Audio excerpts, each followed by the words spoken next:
1 year has passed since Tacoma, Washington played host to the AAA All-Star Game, and already last year's participants are making an impact in the major leagues. Line to right field and hit well, and over the right field wall for a home run. Players like Willie Adames of the Rays, Ahmed Rosario of the Mets, and Ozzie Albies of the Braves all excelled in last year's game before their big league call-ups. They're the latest in the long line of major leaguers who have used this event to provide fans a glimpse into the game's future. For the 2018 installment of this Midsummer Classic, the next crop of AAA stars have descended upon Columbus, Ohio. The future of Major League Baseball is on full display tonight at Huntington Park. It's the 31st annual AAA All-Star Game, next on MLB Network.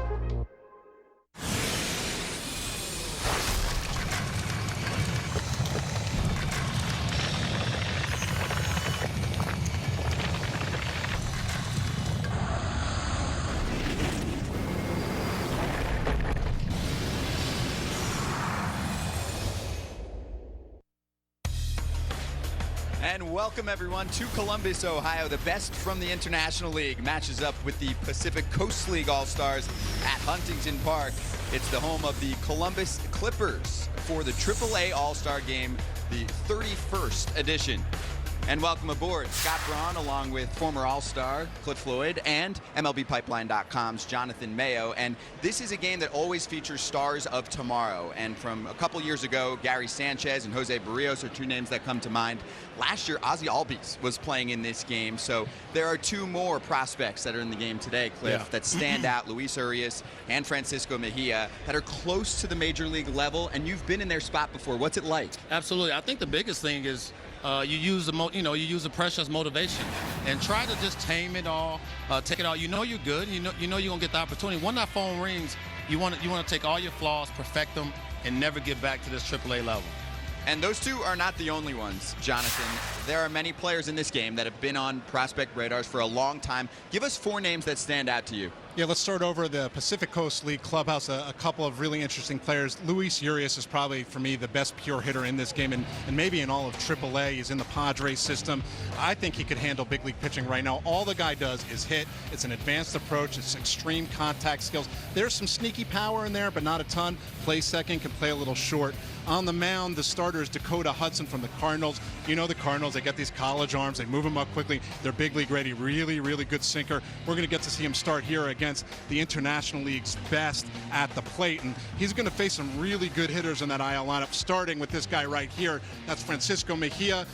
Big league fans have seen him in Cleveland a little bit. He's probably going to get a nice hand here from Columbus because he plays here, he can catch. He's moved around a little bit to try to get that bat into the lineup. That bat is ready to hit. The Indians just don't have room for him. Danny Jansen, another guy who's probably just about ready to hit in the big leagues. He's with the Blue Jays. He's a catcher. Like Mejia and Urias, he's headed to the Futures game in D.C. this weekend. His main problem has been staying healthy, but he's always swung the bat well, and the catch and throw skills have really come along. And one of the best parts about doing a game like this is the access that we get in the dugout. We will talk to many of the players during the game, and Alexa Datt has that covered. Yeah, thanks, Scott. Good to be here with you. I'm here with Chad Huffman of the Toledo Mud Hens. He's also a two-time home run derby champion thanks to the victory on Monday. How's that sound to you, Chad? It's great. It's one of those things that it's always fun to be selected to participate, and to go out there and win it. It's a lot of fun, especially the cool little belt they gave us, and it's something I'll be able to hold on forever. The cool thing was that you were given that belt by Buster Douglas. What did he tell you about that belt when he handed it to you? Oh, it was awesome to hear him. I asked him, I was like, hey, what's this belt like? Is this the same as a heavyweight champion belt? And he says exactly. So exactly the same. So I thought that was pretty cool. It was a cool experience. Just be up so close to him. Kind of realizes that getting in the ring with that guy might be a little scary. Hey, you're DHing tonight, so maybe some more homers. Thanks for joining us. Really appreciate it. Good luck. Oh, thank you very much. Appreciate it. Scott, back to you. Thanks, Alexa. It's a game that always gives us a glimpse of the future stars in Major League Baseball. Who will be the next to shine in the AAA Midseason Classic? Lineups and first pitch on the way from Columbus, Ohio, right here on MLB Network.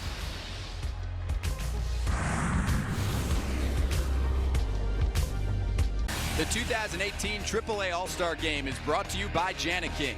Who cleans your office? For businesses around the world, Jani-King is the most trusted choice. Learn more at janiking.com. And welcome back to Huntington Park, the 10th season of this ballpark in Columbus, Ohio. It is the AAA affiliate of the Cleveland Indians. The Columbus Clippers play here. Also, we're in the Arena District, one block from Nationwide Arena, where the Columbus Blue Jackets play a National League or a National Hockey League team. And Luis Urias is going to start the day here at the AAA All-Star Game, the shortstop and one of the finest in the San Diego Padres system. He'll be followed by Mike Tauchman, then Socrates Brito, who has had Major League time, A.J. Reed, a big power hitter in the Houston Astros organization, Christian Bethancourt batting fifth and catching, Josh Fuentes, Eric Campbell, who has had Major League time with the Mets, Frank Schwindel, and Zach Borenstein, the number 9 hitter, and playing left field. And on the mound is Cole Irvin in the Philadelphia Phillies organization. And according to MLBpipeline.com, Jonathan, which you put together, he is ranked at number 22 in the Phillies organization. Yeah, really good, sort of prototypical pitchability lefty. You know, the stuff is not wow you, but he mixes his pitches really, really well. You know, he knows how to set up a hitter extremely well, throws a pair of different fastballs, gets a lot of weak contact on the ground, curveball and slider along with that changeup, and that's what's enabled him to get to AAA pretty quickly. And you know, he doesn't have that top of the rotation kind of ceiling, but a guy who could be a good number 3 or number 4. The 23-year-old left-hander will play catch with Danny Jensen behind the plate. Joey Meneses is at first. Keen Wong, Colton's brother, at second. Kevin Newman, his double play partner, and Jason Leblebijian at third. Outfield from left to right is DJ Stewart, Brandon Barnes, and Francisco Mejia. And Luis Urias, the leadoff hitter and the Padres' number 3 prospect. He's number 29 overall in Major League Baseball, and he's so young. 21 years old and one step away from the major leagues. And we are underway in Columbus. First pitch is fouled back. He has moved up quickly through the system. Yeah, he really has. It's mostly because of that pure hitting ability. I mean, he is one of the better hitters in all the minor leagues. Makes a ton of contact, doesn't strike out a ton. Not a huge power guy, but enough to keep people honest. And something you'll notice in this game and in all of AAA baseball and really the minor leagues is a pitch clock. Cliff, you a fan? I'm a fan. Keep the game moving. Irvin fires a strike. It's 1-2. When nobody's on base, that starts at 15. And when it ticks down to 0, you need to fire away. Batter needs to be in the box with 5 seconds to spare. When there are runners on, it ups to 20 seconds. Irvin just misses low. Well, I think the biggest things with that is you see these guys, they're not leaving the rubber, right? And it makes them think less and sort of stay in game mode, which is important, especially when it gets to big league level. And a strikeout for Irvin. He blows some heat by Urias. We're out number 1.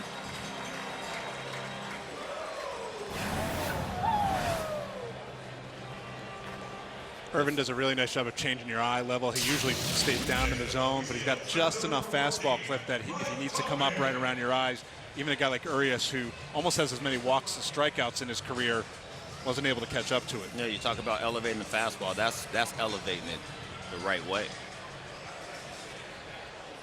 Is Irvin, as he's facing Mike Topkin and gets strike 1, is Irvin capable of making it to the Phillies roster this season, Jonathan? I think he's ready to help. Because he's not a guy who's like blowing fastballs by lower level hitters. He's facing a lot of advanced hitters in AAA, and the stuff is playing. A lot of times with these guys who are the sort of more touch and feel command guys, when they get to the upper levels, you know, you have to see if the big league hitters or the caliber hitter are going to be able to catch up to it. You can see the numbers. He's continued to set up hitters well. He works quickly. The pitch clock is nothing for him. You see he gets right on the rubber. He's ready to go right after hitters.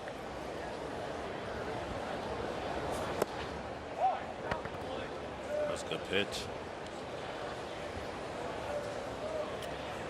Pacific Coast League in their road grays, and the International League sporting the home whites this evening.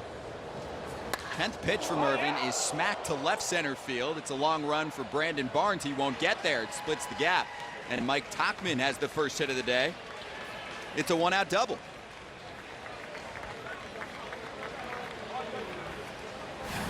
I'll tell you what, when you get to the big league level, you have to be able to hit, you know, left-handed pitcher, right? And that right there, Mike stay with that ball and not try to do too much and get some left field gap. Wasn't even that bad of a pitch from Irvin. No. He got it down and away, and Tuckman's got some good power, but you might think it's because Albuquerque's a good place to hit. He showed right there that that's a really good approach staying in against the lefty. And hitting against lefties is something that Socrates Brito is working on as he takes the first pitch up. Much better success in his major and minor league career against right-handed pitching, and a ton of success in the PCL so far this year with that .338 batting average, tied for 4th best in the league. We've seen him in the major leagues as well. Yeah, I mean, you know, and guys struggle. You come up, you know, you try to do too much, you come back down, and hopefully the next time you come up, you settled yourself and sort of allowed yourself to just play the game and be relaxed. He is what people like to call an enigma. He's had a hard time staying healthy. It's been the biggest thing. But he's had a couple times where he had a chance to make the Diamondbacks roster out of spring training and then got hurt or got a chance and it didn't quite click. A ton of tools. Doesn't always show the baseball IQ that you need to see to put those tools into use consistently. 66 major league games. Time in 2015, 16, and a little experience this year. He played in the Futures game back in 2015. So back to Jonathan's IQ comment, that's the biggest thing at the big league level is you can't teach that. You can't teach IQ, you can't teach instincts. These guys have to come up, and the talent is there, I get it, but you have to be able to do some of these things on the fly, and that's what gives you the longevity in the game. Brito pulls one to first base. Meneses will give to Irvin, who covers the bag, not in time. Safe at first is Brito, and moving over to third is Tauchman. Yeah, well, you can't teach speed either. I was going to say we saw there one of his better tools right there was his speed, and you know, when you have those kind of wheels and you smell a base hit, there's that extra gear you can get to. Well, you see the gear right there. He smelled that hit right out the box. Tough play for Irvin as well, getting over there and trying to find the bag and catch the baseball at the same time. Infield single for Brito, and that sets up runners on the corners with nobody down in the top of the first. And A.J. Reed. One away in the first. A.J. Reed, the RBI leader in the Pacific Coast League, 72 already, and we are in early July. You see any of his BP today? I did see some of it. He can mash. Well, I think the biggest thing is, you know, when you look at the Astros organization, Yuli Gurriel is in, you know, it's holding down the fort. But AJ had his shot, and I think the biggest thing is that, you know, you get up there, and as I mentioned earlier, you try to do too much. He's made some adjustments to his swing and to his, you know, to where he holds his bat, but you have to make a little bit more solid contact and consistent contact. And he goes down on 3 pitches, so now 2 gone, and Christian Bethancourt coming up next. There's the breaking ball from Irvin, and Reed does struggle against lefties. Contact has been an issue for him, and he's still only 25, A.J. Reed. You think because he bounced up and down and he's been stuck at AAA since that, you expect him to be a little bit older, but he's got plenty of career left in front of him. First pitch swinging right to the second baseman, Wong, and that'll sit down the side. So 2 base runners stranded, and the Pacific Coast League can't capitalize. We will see the IL squad in the bottom of the first next. International League manager Chris Tremi knows this ballpark very well because he's the manager of the Columbus Clippers for a 6th season and a 2-time AAA All-Star manager. He won the game just a couple seasons ago. He's also led his Columbus Clippers team to 3 division titles from 2014 through 2016. And this is the lineup card that he drew up. Kevin Newman and then Francisco Mejia, who is a player that he manages, along with Brandon Barnes hitting 3rd. Joey Meneses is the cleanup hitter. DJ Stewart in left, and Danny Jensen, Jason Leblebijian, Chad Huffman, who won the home run derby, and Keen Wong, brother of Colton, batting 9th. And Dakota Hudson is on the mound, and I asked his manager about what he's like, and Marty Peavy said, well, he's just like all the other St. Louis Cardinals pitchers, Jonathan. Tall, lanky, wiry frame. Yep, knows how to pitch, throws downhill, gets a ton of ground ball outs. That is his bread and butter. Throws a heavy ball that one scout told me was they throw shot puts. Needs to improve his changeup a little bit because sometimes they're gearing up for that really good sinker, and the slider is right in the same swing path. So he needs something that's a little bit of a different look to add to it, but he's not far from being big league ready at all. It's 2-1 to Newman. He could be one injury away. In fact, some thought he would be called up when Michael Wacha hit the disabled list. The Cardinals went with John Gant. You're right about the strikeout numbers, though. 79 Ks in 104 1/3 innings. And that's smack to the third baseman, Fuentes. Nice play. And the throw across the diamond to Reed for the first out. But hard contact from Kevin Newman and the classic ground ball you get from Hudson. And he'll play catch with Christian Bethencourt. A.J. Reed at first, Eric Campbell playing second, Urias at short, Josh Fuentes is the third baseman, Zach Horenstein in left field, Mike Tauchman in center, and Socrates Brito is the right fielder. And this is number 2 hitter Francisco Mejia.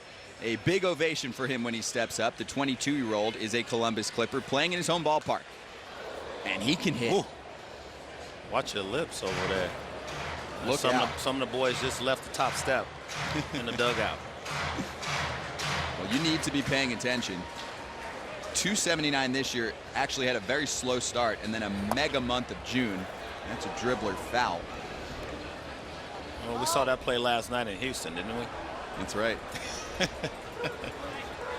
If you're Bethencourt, you wait a moment and see if that thing rolls back into fair territory. He tried to kind of nudge it fair while no one was looking. Francisco ain't gonna run out, you know. Yeah.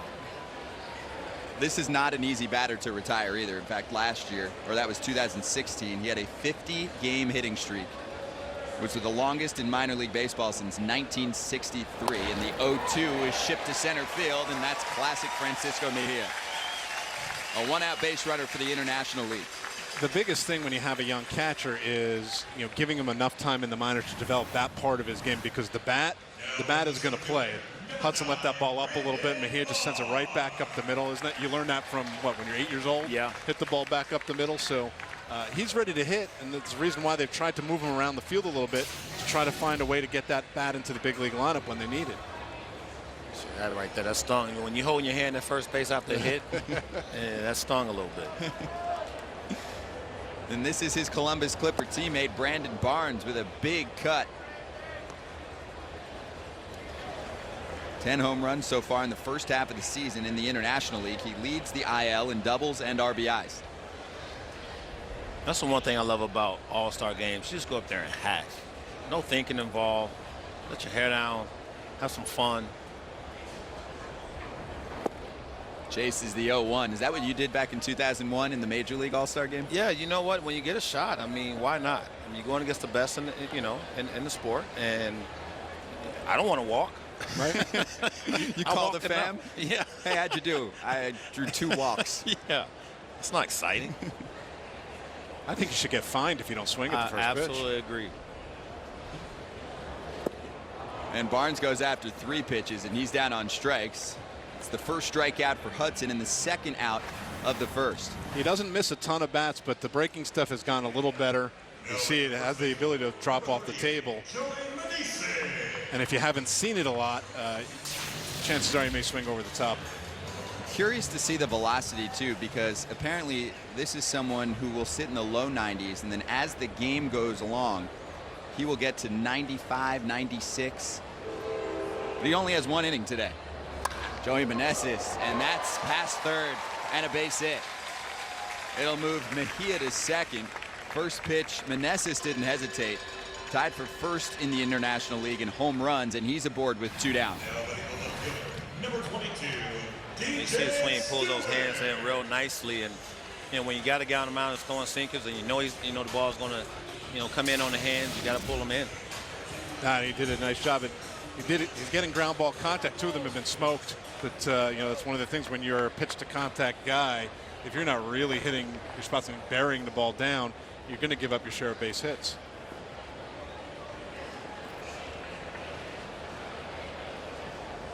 We've seen loud contact even from the first hitter, Kevin Newman. Mejia with a base hit, now standing at second. Meneses at first, and that's DJ Stewart. He's in the Baltimore Orioles organization, playing for Norfolk. 25th overall pick in 2015.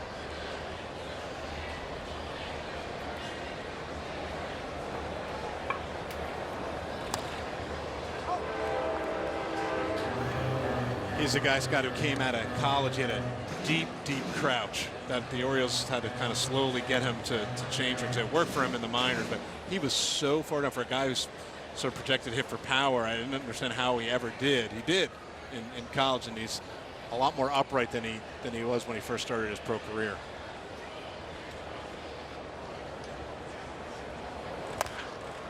Oh, 2 right side through the hole. It's a base hit. And Francisco Mejia is going to round third and slide in for the first run of the 2018 AAA All-Star Game. 1-0 International League. It's an RBI base hit for DJ Stewart.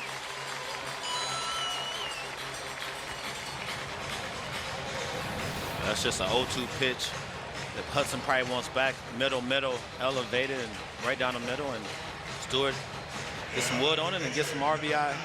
2 out now. Meneses goes to second. Stewart on first. And now Danny Jansen, big hitting prospect, a catcher in the Toronto Blue Jays system. Did you hear the little Super Mario sound when they scored the run, like they do in the Cleveland Indians ballpark over at Progressive Field? Yes, I did. They mimic that here for the home team. I love that noise. Collecting coins. The IL has one. Danny Jansen, according to MLB.com, the number 6 prospect in the Blue Jays organization. Blue Jays are very excited about a future catcher for them.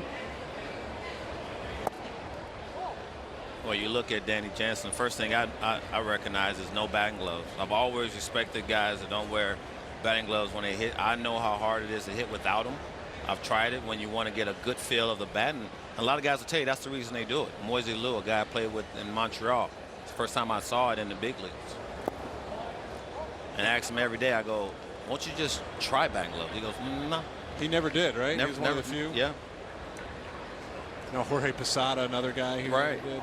I can't remember who the hitter was. It was a guy who was part of the No Batting Gloves club and wore them one cold day, and Posada looked up at him from behind the plate and it was just like, I'm so disappointed. 2-1, high in the air. Some tough sun, and now into shaded territory is Fuentes for the final out, and Fuentes will be due up to lead off the second inning for the Pacific Coast League. An RBI hit for DJ Stewart and a 1-0 lead for the International League. The International League grabs a run off Dakota Hudson, and now the Pacific Coast League comes to bat in the top of the second. Beautiful evening for baseball here in Columbus, in a packed house, and this ballpark holds over 10,000. Tyler Epler is the new man on the mound, and he is pitching in the Pittsburgh Pirates organization. 25-year-old, 6th-round pick back in 2014. And Jonathan, where's he at in terms of his progress? Well, obviously, you know, any guy in this game, there's that whole proverbial phone call away, and he's kind of flown under the radar because he's not big stuff, even though you look at him and you think he should throw really hard, but he uses his frame well. Pirates love guys who can put the ball on the ground and throw downhill, and when he's at his best, he mixes his speeds and can do that, and he'll kind of sit in the low 90s with that fastball. 6'5", 230 pounds. Comes from College Station, Texas. And Josh Fuentes takes it away. It's 2-0. Fuentes in the Rocky system, and so is his cousin. He happens to be the all-star starting third baseman Nolan Arenado with the big league club. And that's high to right center field. It has enough to clear the wall. It is gone. Wow. 365 plus there from Fuentes with plenty of lift, and a solo shot evens up the score at 1. Well, we've seen his cousin do that a lot too, right? That's right. It's a tall wall in right center field. That didn't matter, Scotty. This ball was crushed. Big leg kick from Fuentes, and he absolutely crushed this ball. Some legitimate opposite field power. Yeah. That was a pretty thing. Fuentes makes it 1-0. Here comes Eric Campbell, number 7 hitter. This is a hitter's ballpark. The International League is not a hitter's league. That's the Pacific Coast League. But Columbus is known as a home run hitting park. It's very short down the lines, 325 down left, 318 down right field.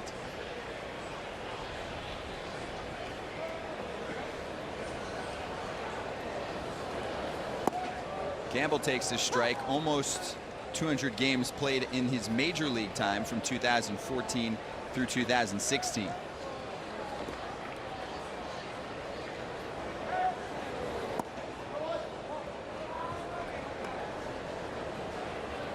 He was putting on a show during batting practice as well, and you know, sometimes these guys, they leave, they go to Asia, and they come back, and they're better. Yeah, I think it's the secondary pitches they see a lot of when they do go over, right? And it makes them more aware, and they, you know, I think the hardest thing to do, for me at least, was to hit all 3 pitches. So I think the confidence that they come back with helps them when they get back on the other side. And he takes ball 4. And Eric Campbell with great numbers this year in terms of strikeout to walk ratio. Alexa Datt is joining us all day on the broadcast, and she's with our home run hitter. Yeah, Scott, with the man himself, Josh Fuentes. What'd you see up there at that at-bat? You put your team on the board here. Yeah, you know, the first pitch he threw fastball away. Second pitch was away, so I figured he's trying to go away. Sure. So, you know, it's an all-star game. They throw mostly fastball, so waited on a fastball, and I got it, and then over the first ball I've ever hit, so that's nice that it's an all-star game. What's this whole experience been like for you? I know you guys have done a lot here in Columbus. There are so many baseball fans. You can tell the city is embracing this game. And what's been the best part for you? Yeah, honestly, it's just being around the best players in the league. You know, every time you're playing these guys, it's like, hey man, oh, this guy's great. You know, I wonder what his process is. You know, the way he goes about his business. So just to be around these guys and to play in such a great city and a great atmosphere. I'm just happy to be here, and you know, to be able to hit a home run, I mean, that's awesome. I got my parents here, so you know, that's something I'm never going to forget. I'm just excited. Speaking of your family, your cousin is Nolan Arenado. Do you guys talk shop? How often do you guys get to catch up and talk baseball? We probably talk every day. So you know, he texts me, you know, good luck in the All-Star game and all that stuff. So you know, if he doesn't hit a home run, I definitely got him in that. So look at this ball right here. Oh, that one's gone. Oh. It's yeah, it's been awesome. You know, just to talk with him, and you know, he's super excited, and you know, obviously, you know, he's awesome. So just to have someone, you know, give me advice and talk to every day is special. Absolutely. All right. Congrats, Josh. Thank you. Thank you. Scott. Thank you, Alexis. Some good action here from Zach Borenstein as he drives in Eric Campbell. Frank Schwindel moves over to third. It's an RBI double for Borenstein and a 2-1 league for the Pacific Coast League. And also some sun with a little bit of help here for Frank Schwindel to reach base. Yeah, that's all great. It's fine and dandy. I mean, you know, you score a couple runs, but let's talk about that conversation right there. You get to talk to one of the best players in the National League every single day, and your cousin, and Nolan Arenado. I mean, how many people get that opportunity? If he's not making the most out of his abilities, right? Something's not going right. But yeah, that's fantastic. You see the similarities, but I think the biggest thing is that approach is what you have to have when you get to the next level. You have to be able to say and sell out sort of to, like, look, if the pitcher's throwing away, he's probably going to throw me away. You know, you don't think he's going to throw a pinch inside and that he was just a show pitch. And that's important, you know, to have that type of approach and to stick with it from the on-deck circle to the box. And every once in a while you have to change it up. Right. That doesn't always mesh in an all-star game when you're trying to just grip it and rip it, Absolutely. right? So the fact that he stayed with it and still hit a ball out is pretty impressive. That's awesome. This is leadoff hitter Luis Urias, who struck out first time up and watches the big breaking ball from Epler for a strike. And he was trying to be mild. He was trying to be like chill with it. Like, nah, I don't really. Yeah, every day. I talk to him every day. Doesn't he have Nolan Arenado mannerisms Absolutely. too? 100%. I saw it in him. Yeah. There are worse guys to emulate. Arenado's been a superstar pretty much from day one in his major league career, and excellent with the glove too. And Fuentes, the starting third baseman today, just like his cousin. That's Marty Peavy. He's been in the Cubs organization for 10 years now, and the all-time wins leader as a manager for the Iowa Cubs. He's been their manager since 2013, so he has seen it all. I mean, talent-wise, from Javi Baez to Chris Bryant to Wilson Contreras. And a tough job for him to keep these guys mentally in tune with, look, not trying to do too much every single day they come to the ballpark. Everybody wants to call. Not one player at AAA level is sitting there going, I want to play the whole season. I want to get out of here, right? And he has to, you know, keep the guys from getting too high and too low. Urias, loud contact over the shortstop Newman, and that's going to bring in a run. Scoring is Schwindel. It's an RBI hit for Luis Urias, and Tyler Epler is struggling here in the second inning. It's a 3-run second and a 3-1 PCL lead. How about that for a piece of two-strike hitting? Well, I absolutely love the leg kick and the fact that he stays on that baseball so well and can put that ball and play with guys on base. That's the most important thing. Runners in scoring position, you have to be able to capitalize. Now, you like the leg kick. Some I love scouts it. are a little worried about the time being on time if it's that big, pronounced of a kick. It's a great point, Jay. I think the biggest thing with it is it's a perfectionist type of approach, right? You have to work on it consistently, but it's something that if you can perfect or at least get it to the point where you can have some type of consistency, it allows you to do what he just did. He's on time more often than not, so clearly he's got it down. Well, pitchers try to mess with you, right? So they'll try to quick pitch you at times and know you don't get the leg kick, and you have to pay attention to detail. Epler still looking for his first out, and they'll call timeout. And it works the same in AAA as it does in Major League Baseball. And there's the clock. Well, I think this is great. I do. I just think that you sort of teaching discipline and making sure these kids understand that when they get to the next level, while we don't have it in Major League Baseball yet, the commissioner has put the pressure on to say, look, speed the games up and make sure that these games move. That's Adam Wilk, the left-hander, getting warm. Just like we've seen this year in Major League Baseball, 6 timeouts allowed, 6 times that you can visit the mound. Same goes in AAA. And Weekly back to the pitcher. His only play is to first, and that's the first out here in the second. As another run comes in for the Pacific Coast League, Borenstein scores on the RBI ground out for Tachman, and it's 4-1 PCL.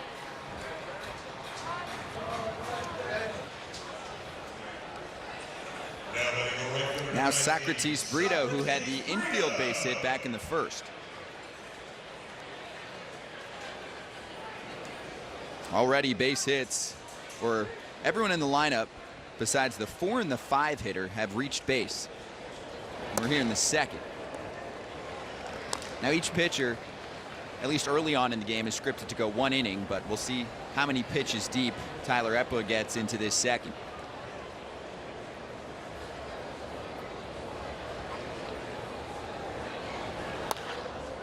Brito in the air. There's a lot of problems on the left side of the field. The shortstop, Newman, hauls it in. And there are 2 down. MLB.TV is now available at a lower price for $82.99. Watch every out-of-market regular season game live or on demand. Your subscription includes MLB At Bat Premium, allowing you to watch live baseball on your favorite supported devices. Blackout and other restrictions apply. Visit MLB.TV to take advantage of this special offer. And now A.J. Reed, who struck out back in the first.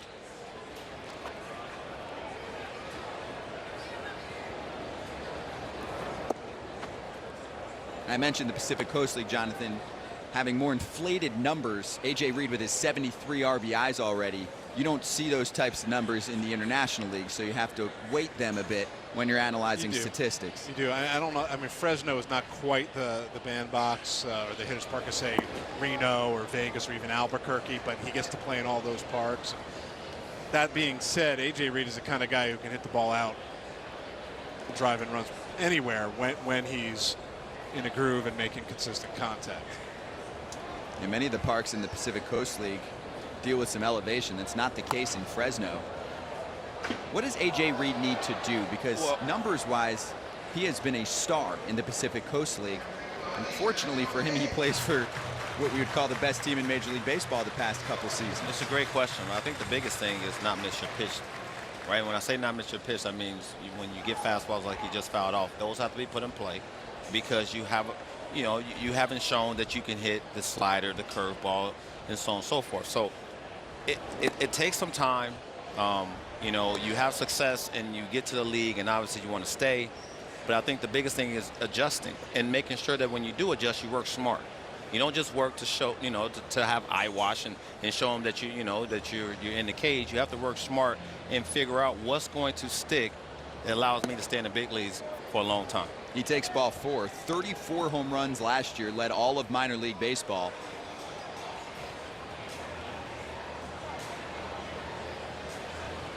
And now runners on first and second for the PCL. And Christian Bethencourt will step up, but he's going to face a new pitcher. Manager Chris Tremi will call on Adam Wilk, the left-hander, to face the righty Christian Bethencourt. The PCL with a 4-1 lead and a new pitcher on his way. A 4-run second inning for the PCL, and this inning continues in a moment. But this Friday, the second half of the MLB season kicks off on the MLB Network Showcase. Brandon Nimmo and the Mets visit Subway Series rival Aaron Judge and the New York Yankees. Join Bob Costas and Tom Verducci for the MLB Network Showcase presented by Chevrolet Friday night at 7 Eastern. Adam Wilk with the big mustache, the left-hander, on the mound for the International League. And this is his home ballpark, a Columbus Clipper. And apparently I was told he was the most voted pitcher on the International League side by fans to participate in this game. Yes, the ERA is above 4, but he eats innings, and he can clearly come into this game at any time. He's been a starter his entire career. Once upon a time, he was a kind of underrated prospect in the Tiger system. He's been in the big leagues quite a bit. No one's really tried him out of the bullpen. He's kind of more of that pitchability lefty. I don't think he's got that big sweeping left-handed breaking stuff. And his first pitch is lined to left center field off the bat of Bethencourt, and it'll score another run for the PCL. They grab a 5-1 lead on the RBI base hit for Christian Bethencourt. And moving over to third base is A.J. Reed. The Pacific Coast League with a fierce beginning to this ball game. You see a swing right there by Christian. Nice and easy and fluid through the zone. And one thing I love about, I love RBIs, but 2 out RBIs is a lost art in my opinion, and that right there is a nice piece of hit. Why do you think that is? The guy's just trying to do too much with 2 outs? Yeah, exactly what it is. You know that you can't just hit a lazy fly ball and get an RBI, so you sort of dial in too much, and then the results are not always there. Josh Fuentes began this second inning with a home run. That evened up the score at 1. 4 more runs since from the Pacific Coast League, so the 10th batter of the frame. And every hitter in the lineup has reached base. Now, if he really wants bragging rights against his cousin, if he hits a homer here. Well, that's pretty loud contact. It's the left center field. It'll drop for a base hit. A.J. Reed trots home, and it's 6-1 Pacific Coast League. Josh Fuentes driving in the second run for him tonight. That's still impressive, right? I would say, how many times has Nolan Arenado had 2 RBI hits in one inning? I mean, he's such a great hitter. We have to look at it. We can't say never. No, I don't. That's why I said how many times. It was kind of a question thrown out there to the universe. Absolutely. He's so good. Now Eric Campbell, his first at-bat in this inning was a walk.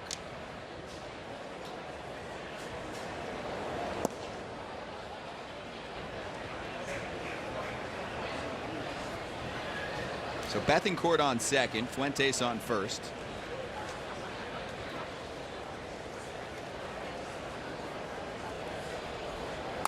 And the 1-0 sharply on the ground to the shortstop, goes the short way to third and gets the final out.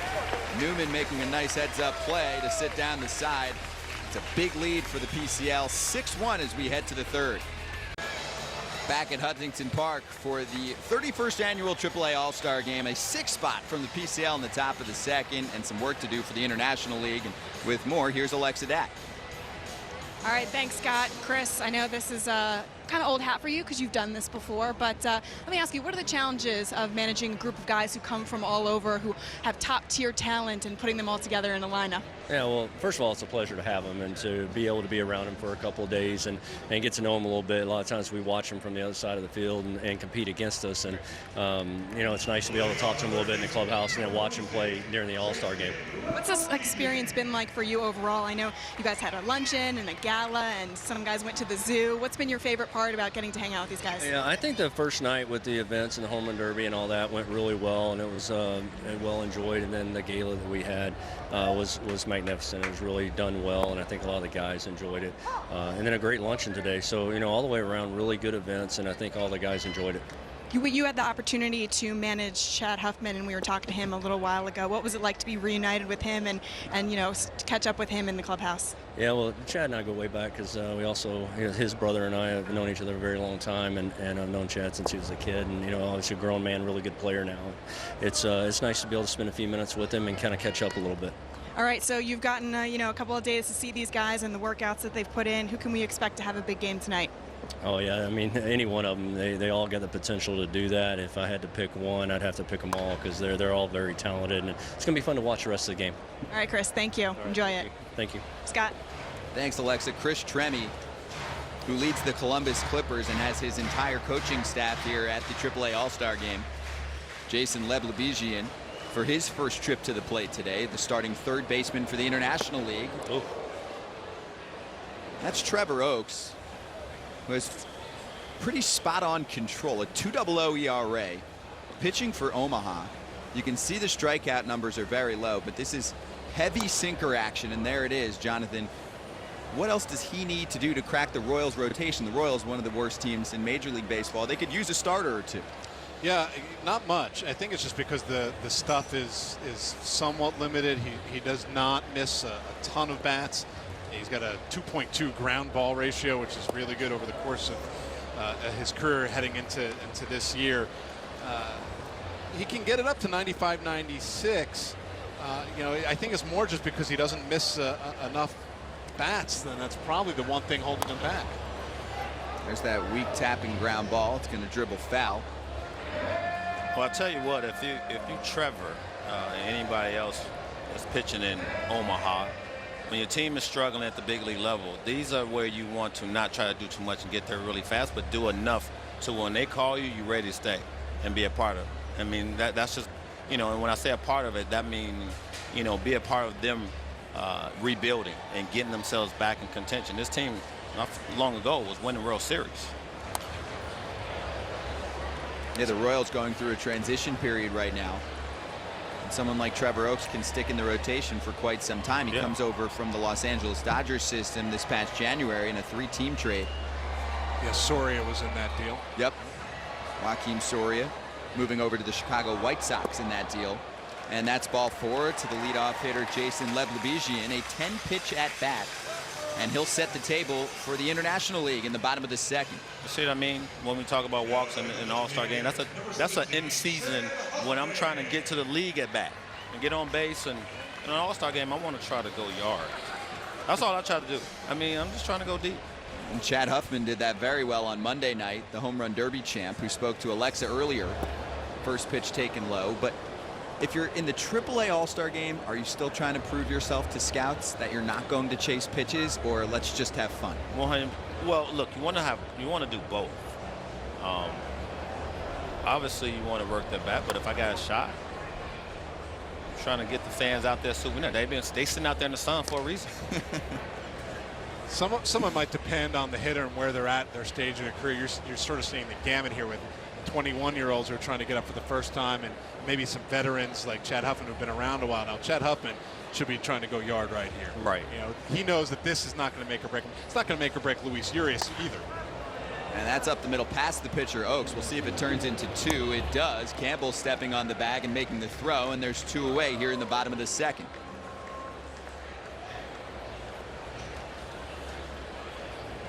That is what Oakes can do, and if I'm the Royals, I give him a chance because he can at the very least soak up a lot of innings.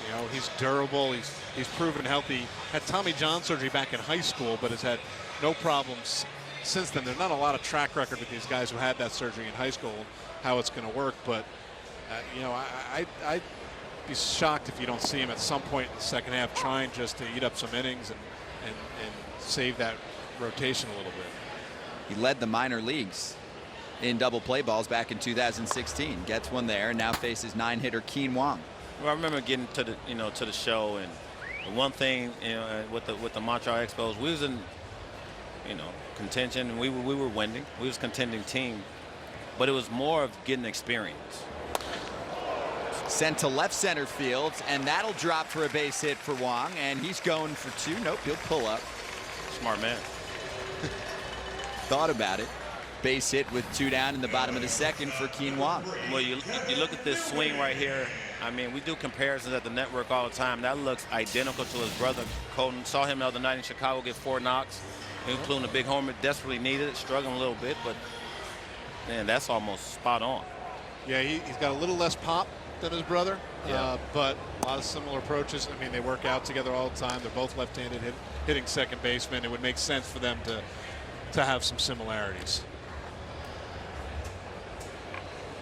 We saw Wong yesterday at the workout, and that's on one sharp hop to short, and they go the short way for the fielder's choice. Ground ball out. Good work from Trevor Oakes in the bottom of the second inning. We'll head top 3 with the Pacific Coast League leading 6-1 here in Columbus. We just saw one of the better minor league dance-offs.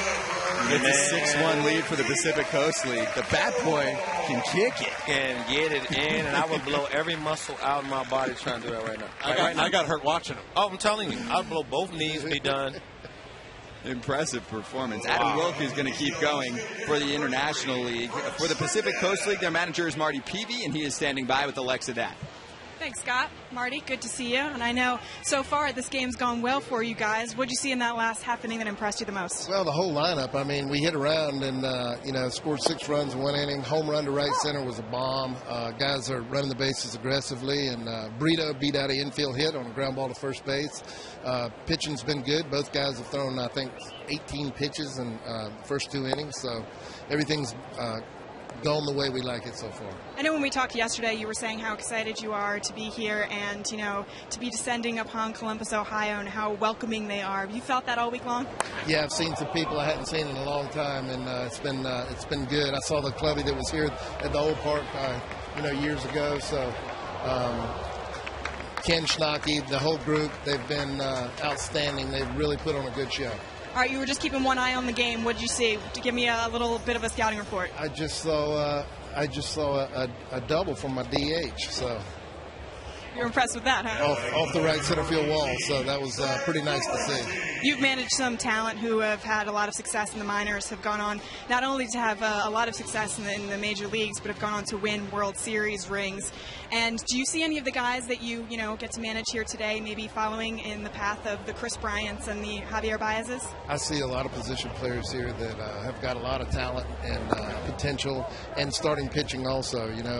Guys, they're really putting a good effort into the game today, and they're having fun, and we came here to win, and hopefully we will. All right, Marty, I know you're also coaching third, so I don't want to pull you away from that. Go out and get out there. That's all right. Gino's taking over for me right now.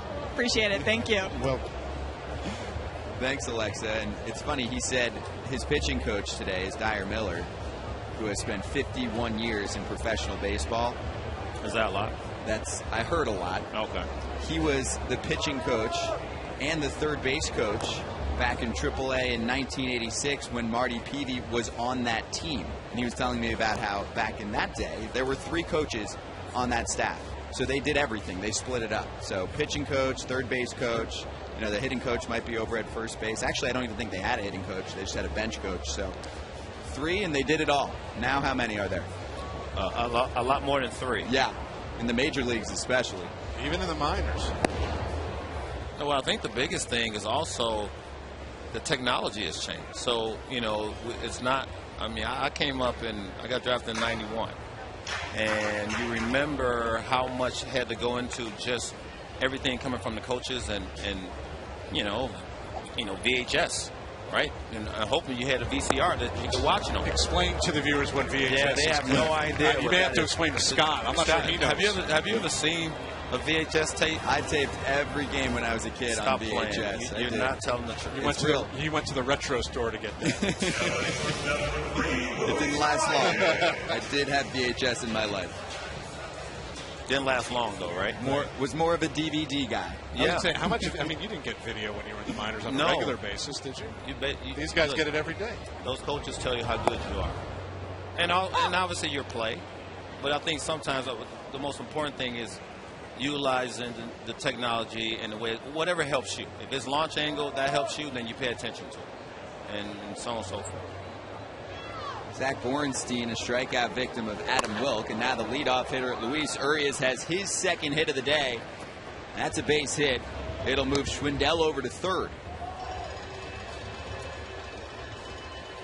San Diego Padres fans get excited for more of this. Oh, I love that approach, man. You see how he leans out over the plate, Uses his hands nicely, and the most important thing is hands stay back. You can be out front, you can do all these things, lunge forward. If your hands stay back, you always got a shot. That's where you don't worry about the leg kick, right? Because his whole body had pretty much sold out. Yeah. But because his hands stayed back, it still gives him a chance, right? So important. Oh.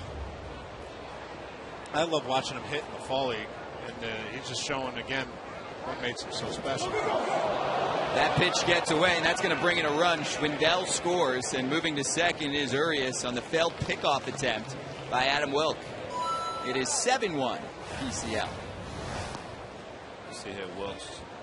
And you watch Urias get back, right? Watch how he gets back over the first. He goes to the front part of the bag, which allows that throw to get past the first baseman.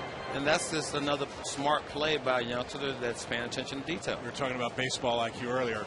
Urias' baseball IQ was off the charts. 21 knocking on the door. So it shows you right. Maybe you can't teach it. It doesn't matter how old you are. You see the lead right here. And he goes to the middle of the bag, which allows himself to be in a good position. And then you pick up the baseball. The ball gets past first baseman. Guess what? Right? You know you can get to second. You don't need the third base coach to tell you where you can go after that. Mike Tachman takes the pitch down. That was a good conversation. I caught a little bit of it late when you was talking to him about the dugout, and just the fact that he's still learning, don't know it all, right? And then those are things that you appreciate as an ex-ball player. Even the fact that he's 21, and one of the first things he said to me, and I met him in the fall league, is that he's working on his English. It's really important for him to represent himself well to everyone else. I chatted him up in the fall league. His English was fantastic. Yeah. He didn't want to do an on-camera interview in English because he wanted to make sure he was saying the right things. I think we'll get a chance to talk to him later. He's much more comfortable. It shows you that even that part of his game is something that he works on. And that's huge for him, especially when he gets to the major league level. If he's going to be one of the faces of the franchise out in San Diego, to be bilingual and speak fluently in both languages and be a part of marketing campaigns, on-camera interviews. You said it perfectly. The marketing opportunities. You want to be comfortable putting your star players, in front of cameras and in front of the community, and you want them to also feel that, they're growing along with the organization and everybody is comfortable on the same pace. That's important for every player. And obviously, I played with a lot of Latin players coming up, and they really were reluctant to do a lot of things until they got comfortable. 3-2 to Tachman, and it's through the right side for a base hit. Urias is being rounded home, and here's the throw home. It gets past the catcher. Jansen can't corral it, so a run scores. And the PCL grabs an 8-1 lead. It's an RBI hit for Mike Tachman. He lands at second with the double. And we've seen a lot of loud contact. See him keep that shoulder in nicely right there. Drive that ball to the right side. He's shown a good approach. He went the other way with the double off the left center wall before. So it's not just Albuquerque. Those are not inflated numbers. No. Mike Tachman just can hit.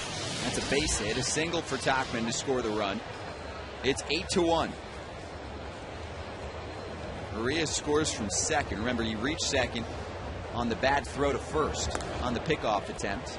First pitch swinging Socrates Brito, who's full of tools. And so is Urias. Actually grades as a 70 hitter on the 20 to 80 scale, which we will teach you if you're unaware of in a moment. Brito with an infield base hit back in the first, pop out in the second. And here are the grades. It goes from 20 through 80. And Jonathan, this is what you use when you evaluate prospects. When scouts fill out a scouting report, they'll put in, a lot of times they'll put their tools now and their future grades. Our reports on the site kind of are more future focused, but you still have to show that you can use those tools now. But that's why you'll talk about a guy in his raw power. Socrates Brito might have 60 raw power. He doesn't get to it all the time, so the grade may only be a 50. Luis Urias is a 70 hitter. That's what we think he will be in the big leagues, and that's an over 300 hitter. And that's a stolen base for Tachman, so he's in scoring position. And there are very few players that receive an 80 grade in any category. We gave out our first 80 hit grade to Vladimir Guerrero Jr. That's the only time we've ever given an 80 hit grade. That's a spec. We'll see 80 speed. You may see an 80 fastball. You don't usually see an 80 hit tool. Wow. Guerrero Jr. currently in Double-A, currently on the disabled list. He should be back soon. Had a little knee thing keeping him out of the Futures game, unfortunately. And it is Vlad's son, and he is part of the Toronto Blue Jays system. So even a 70 is rare. We don't give out too many of those, but Urias' contact ability is so good that we thought it was warranted. Wow. How long have you been putting grades like that together? Too long. Not as long as Dyer Miller's been in baseball, but for too long. Well said. But I'll tell you what, I played with Junior's dad and Vlad, and you see where he gets it from, obviously. And I mean, I used to be on deck and watch him, hit balls off the ground, and it wasn't in batting practice. This was in live, real game. So, right. The fact that the eye-hand coordination, he passed it down to Junior. It's really good to see. So Junior can do it, but he's got better plate discipline than Dad had early in his career. Yeah. Vlad Sr. started getting later in his career. You see, he started walking more and doing like that. Vlad Jr. will do it if he needs to. If there's a runner on third and less than 2 outs, he'll hunt the RBI. Otherwise, he does not swing at bad pitches. A.J. Reed hunting for a home run, coming up empty, but the Pacific Coast League tacks on 2 more runs, and their lead is 8-1 as we head to the home half of the third here in Columbus. Welcome back to the 2018 AAA All-Star Game here in sunny, beautiful Columbus, Ohio. 8 on the board for the Pacific Coast League, 1 for the International League. This is the landscape of the PCL. And Cliff, let's play a game. Pick some of your favorite team names. This is awesome. Baby Cake stands out immediately, right? That's a new one. That is a new one, and it's in New Orleans. Yeah, they were the Zephyrs, right? Yes, so I'm loving that one. The Grizzlies, 51s. Our hot storm chasers. I like Chihuahuas as well from El good. Paso. That's where the game is going to be next year. And then in the International League, I know you have a few favorites. Well, I'm looking right there. You got to go Iron Pigs. Yeah. I was about to say the Let's go Iron Pigs and then the Rail Riders. That's pretty Rail good. Riders. Pretty good. I love the. Look, you got to get creative with these names, man. We was talking about it the other day, just coming here, I was like, man, the Baby Cakes? That was the one check that out the stood Baby out. Cakes tonight, yeah. Love it. Is that a food they serve here? In New Daniel Orleans. Ponce de Leon on the mound next. In New Orleans. It is, right? Baby Cakes, man. Ponce de Leon, 83 innings so far this year, and great strikeout totals, 98 Ks and a 2.39 ERA. MLBpipeline.com rates the top 30 prospects per team, and Ponce de Leon is number 30, so he sneaks into the top list. He was a replacement. Fantastic story. He's a guy who's had a lot of adversity over the course of his career, and actually has been up in the big leagues. And I think the fact that he's playing it all, took a line drive off the face and missed a ton of time, and the fact that he is pitching right now is amazing. This was a scary scene last year in Iowa, and that's off the bat of Victor Caratini, actually a fellow Puerto Rican. Ended up spending about 3 weeks in the hospital, about a month in Iowa, and the Iowa Cubs team treated him so well, put up his family, took care of him from head to toe until he was fully recovered. And look at him now, back on the big league mound. Big cut and a miss from Mejia, and the first strikeout for Ponce de Leon. So he has actually spent a little bit of time in the majors. Did not get to appear in a game. Called up for 3 days in June. Did not pitch, but coming soon to the Cardinals. Whether he's a starter or reliever, where would you label him? I think he probably ends up in a bullpen, when all is said and done. But you saw the movement on that fastball right there. 94 down and in is tough for any hitter. He does have the ability to mix in several other pitches, so maybe he's a swing man. But I think if you shorten him up, probably gains a couple ticks on that fastball still with the movement. Pick one breaking ball and maybe mix in the changeup to keep left-handed hitters honest. And he's a gamer. He told his manager, Marty Peavy, "I'm good for 7 today, Skip." He said, "You're going 1 apiece." He's just happy to be back on the mound and competing.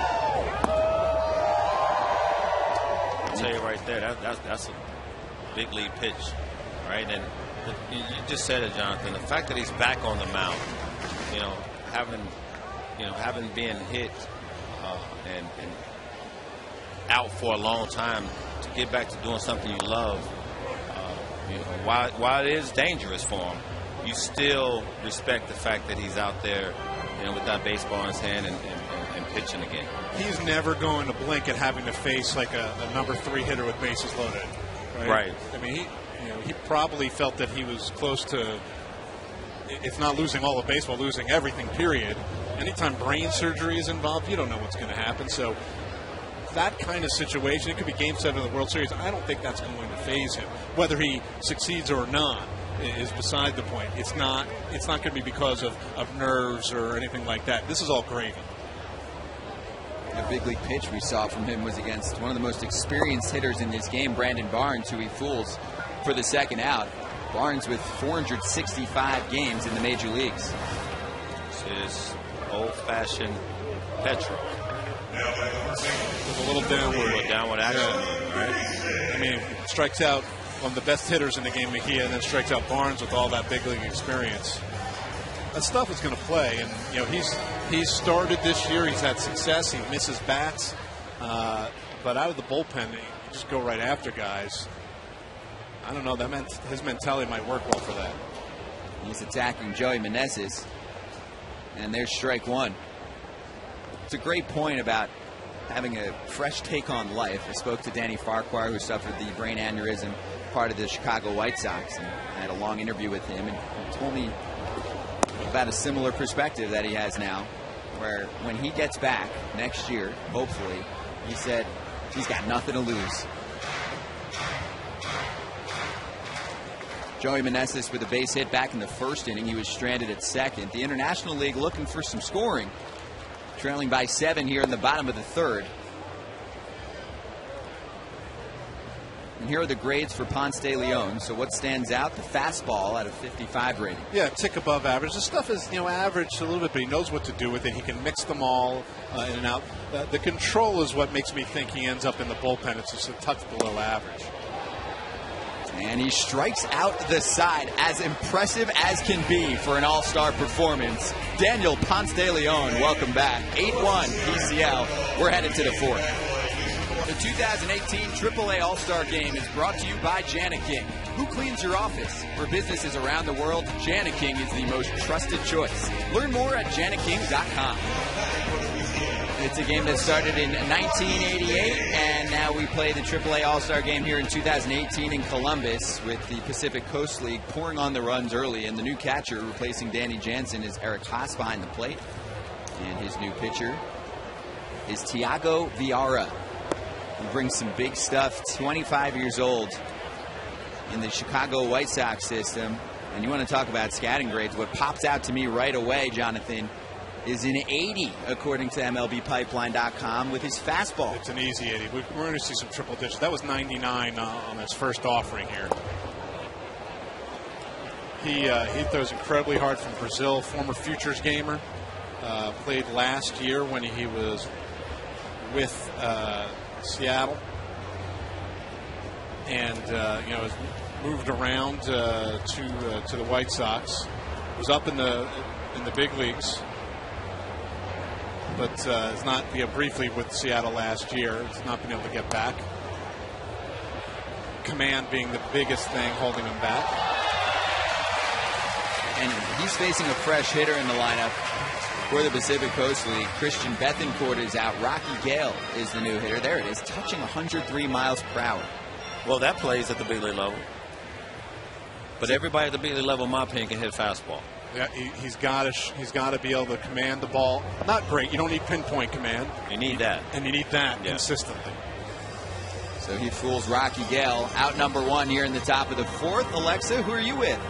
I'm here with Dakota Hudson, and Dakota, your first AAA All-Star game, you get the start. Great outing for you. Any nerves coming into this one? Yeah, a little bit. I feel like you come out here and you play with all these guys all year, and then you see all the guys that are doing really well in the International League. So you're coming out trying to show what you can do, and little Rocky had to go a few hits, but it worked out. It was fine.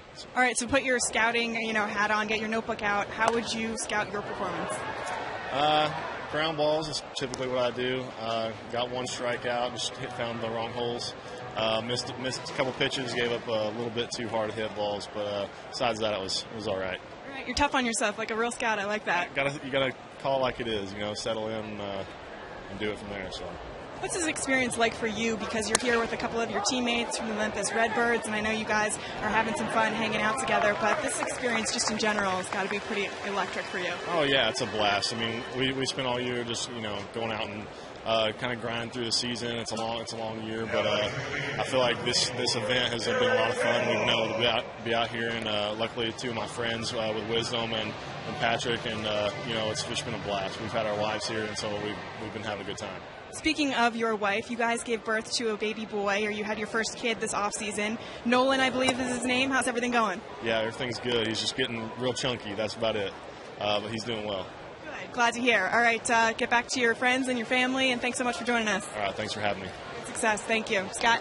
Thanks, Alexa. Yeah, friends and family accompanying almost every player here, and that's pulled weekly to the third baseman, Lev Lebejian, who records the final out. So Thiago Vieira, very impressive. He threw a perfect inning in last year's future game and throws a perfect inning here in the 2018 AAA All-Star game.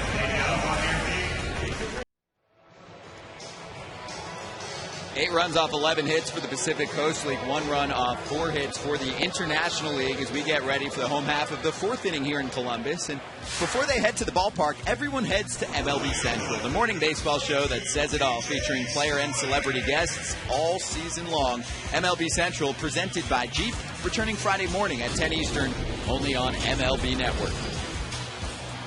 I see Cliff Floyd on that show quite frequently. Well, I'll tell you what, I filled in for D-Row, and let's just say hats off to him.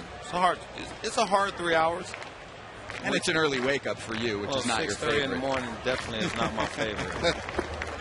This is Brett Kennedy, right-hander in the San Diego Padres organization, and he's facing DJ Stewart. Stewart with a base hit back in the first inning, and he was stranded there. Oh. That's a new wake-up catcher. call. Yeah, see? That's Rocky Gale replacing Christian Bethencourt. That'll wake you up.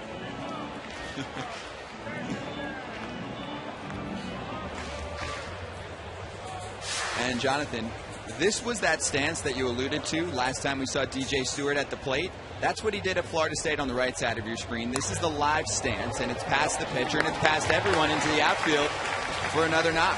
DJ Stewart with a 2-for-2 day, and a very different looking hitter now, Cliff. It's always about adjusting. I've been talking about it all day long. If you don't adjust at any level, you're susceptible to not be successful. And you see him raised up a little bit. And what happened with me in Montreal with, I had Felipe Lewis, the manager. He goes, you can't hit with the big leg kick. So I listened because I wanted to stay at the big league level. Now, if that doesn't work, then I go right back to what worked for me in college or whatever the case may be. So I love the fact that DJ has made some adjustments because it shows that he's willing to listen, and make some changes. And then if that does not work, then I would guarantee you will see him in that crouch again like he was at Florida State. It seems like the problem was velocity on the inner half. They were pounding him inside, and he couldn't turn it around. Right. And that's going to happen at every level. But my point to that is, if it's happening enough where you're not being able to get the full potential that people think you can get, then they're forced to say something. Ryan, he's a corner outfielder, left-handed hitter. Clearly had some strength and some power to tap into, and he was almost never getting to it with that stance. So the fact that he was willing to try it a different way, I think they let him kind of slowly get there as opposed to day one. Do it this way, right? Because that's not always going to work, especially because he had such a good career at Florida State. That ball is blasted deep left field and gone off the bat of Eric Haas, who recently checked into the game. It's a 2-run home run. Haas muscles up and gives the International League a couple runs and now an 8-3 deficit to work with. A little sign of life from the IL squad. Hometown favorite. This ball is absolutely destroyed. We talk about launch angle a lot these days, right? Well, that ball was launched. Well, that's something that Haas has been doing much better in the past season and a half. A breakout campaign in 2017 with a career-high 27 home runs. He's up to 9 so far this season. Now it's Lev Lebejian who walked first time up. That's right, Eric Haas, number 20 Indians prospect, according to MLBpipeline.com, a 7th-round pick back in 2011, going deep off Kennedy.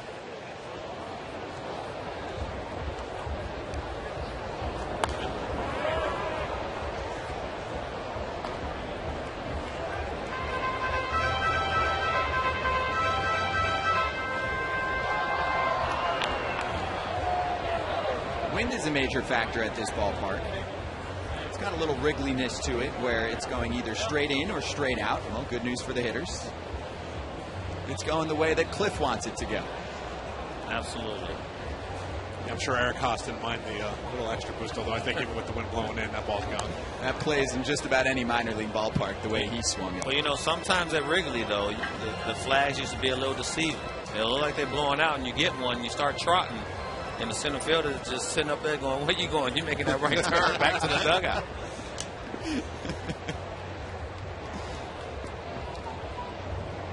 2-2 on its way from Kennedy, and it'll be a full count.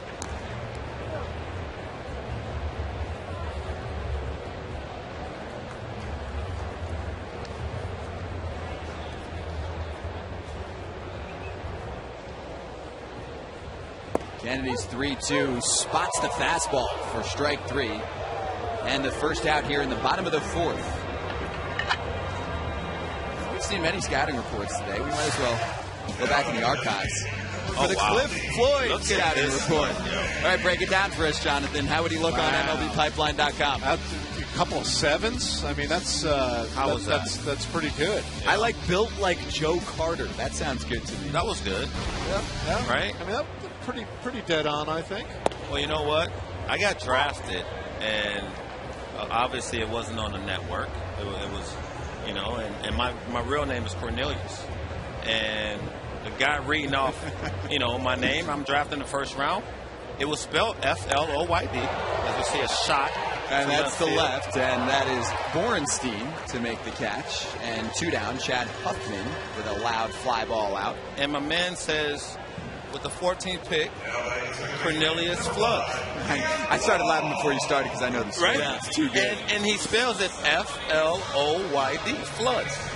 And I go, well, I don't know, that ain't me. So I don't know who else that is, but I thought I was going in the first round. Yeah, I'm like, bro, that ain't me. But, you know, we eventually got it right, and, you know, the rest is history.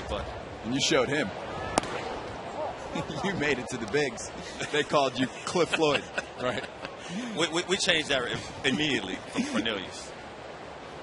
Is that why you changed it? No, it's just easier, right? It just makes my life easier. Yeah, I'm on with you all the time. This is Keen Wong with 2 down and 2 runs up on the board for the International League here in the bottom of the 4th. It's 8-3. Wong with a single in the 2nd inning.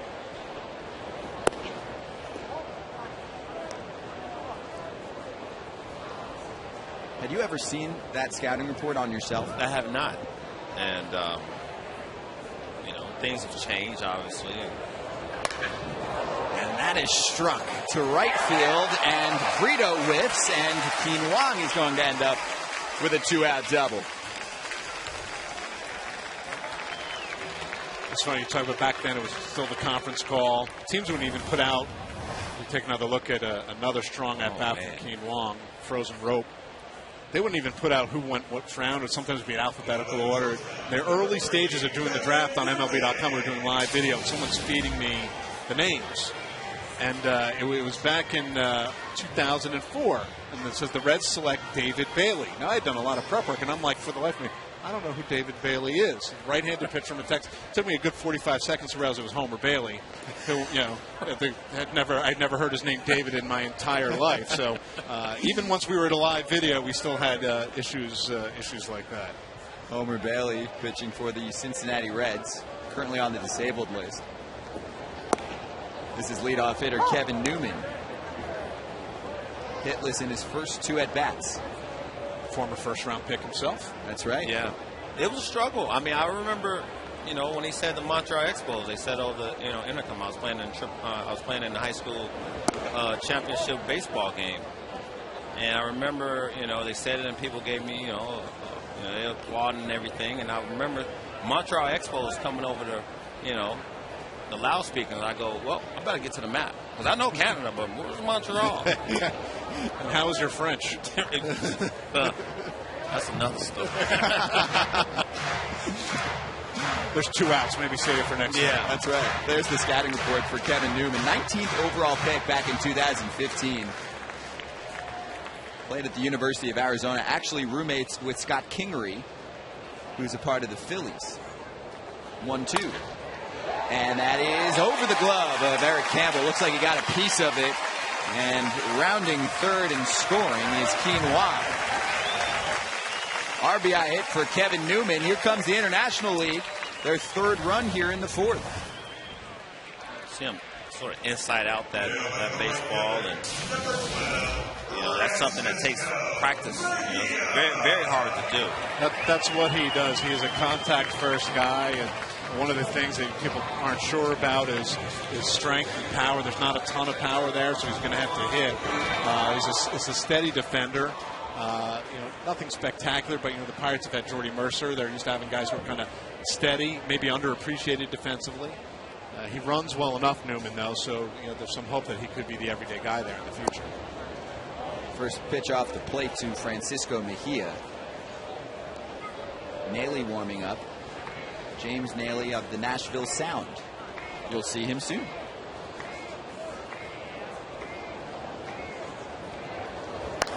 And Mejia to right field.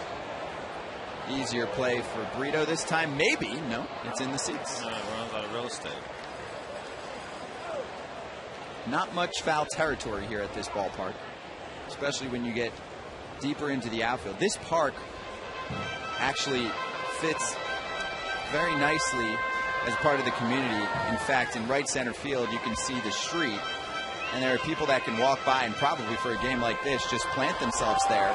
It's not general admission. It's just a part of the public sidewalk, and they can watch the game. It's kind of awesome. Some similarities to AT&T Park in that department. You have the berm in left center field.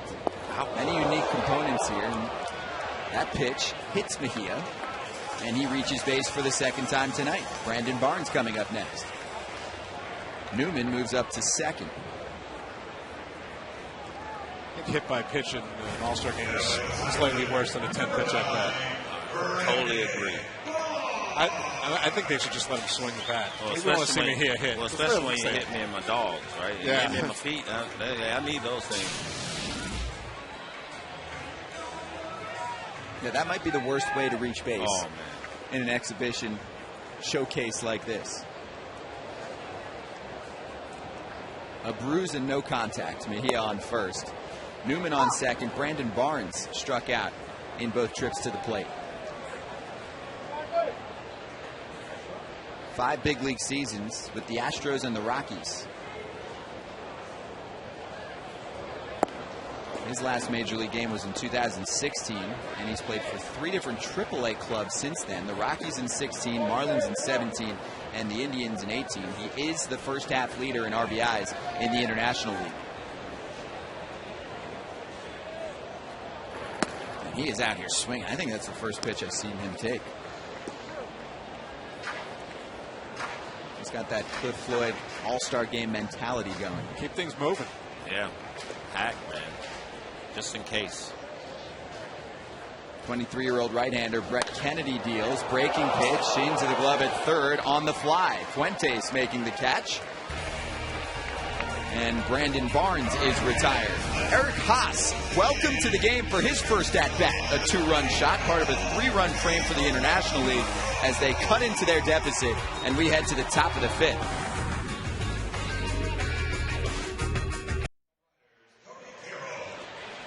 The International League putting up 3 runs in the bottom of the 4th. They now trail 8-4. Cody Carroll will be on the mound, and A.J. Reed is in the dugout right now with Alexa Datt.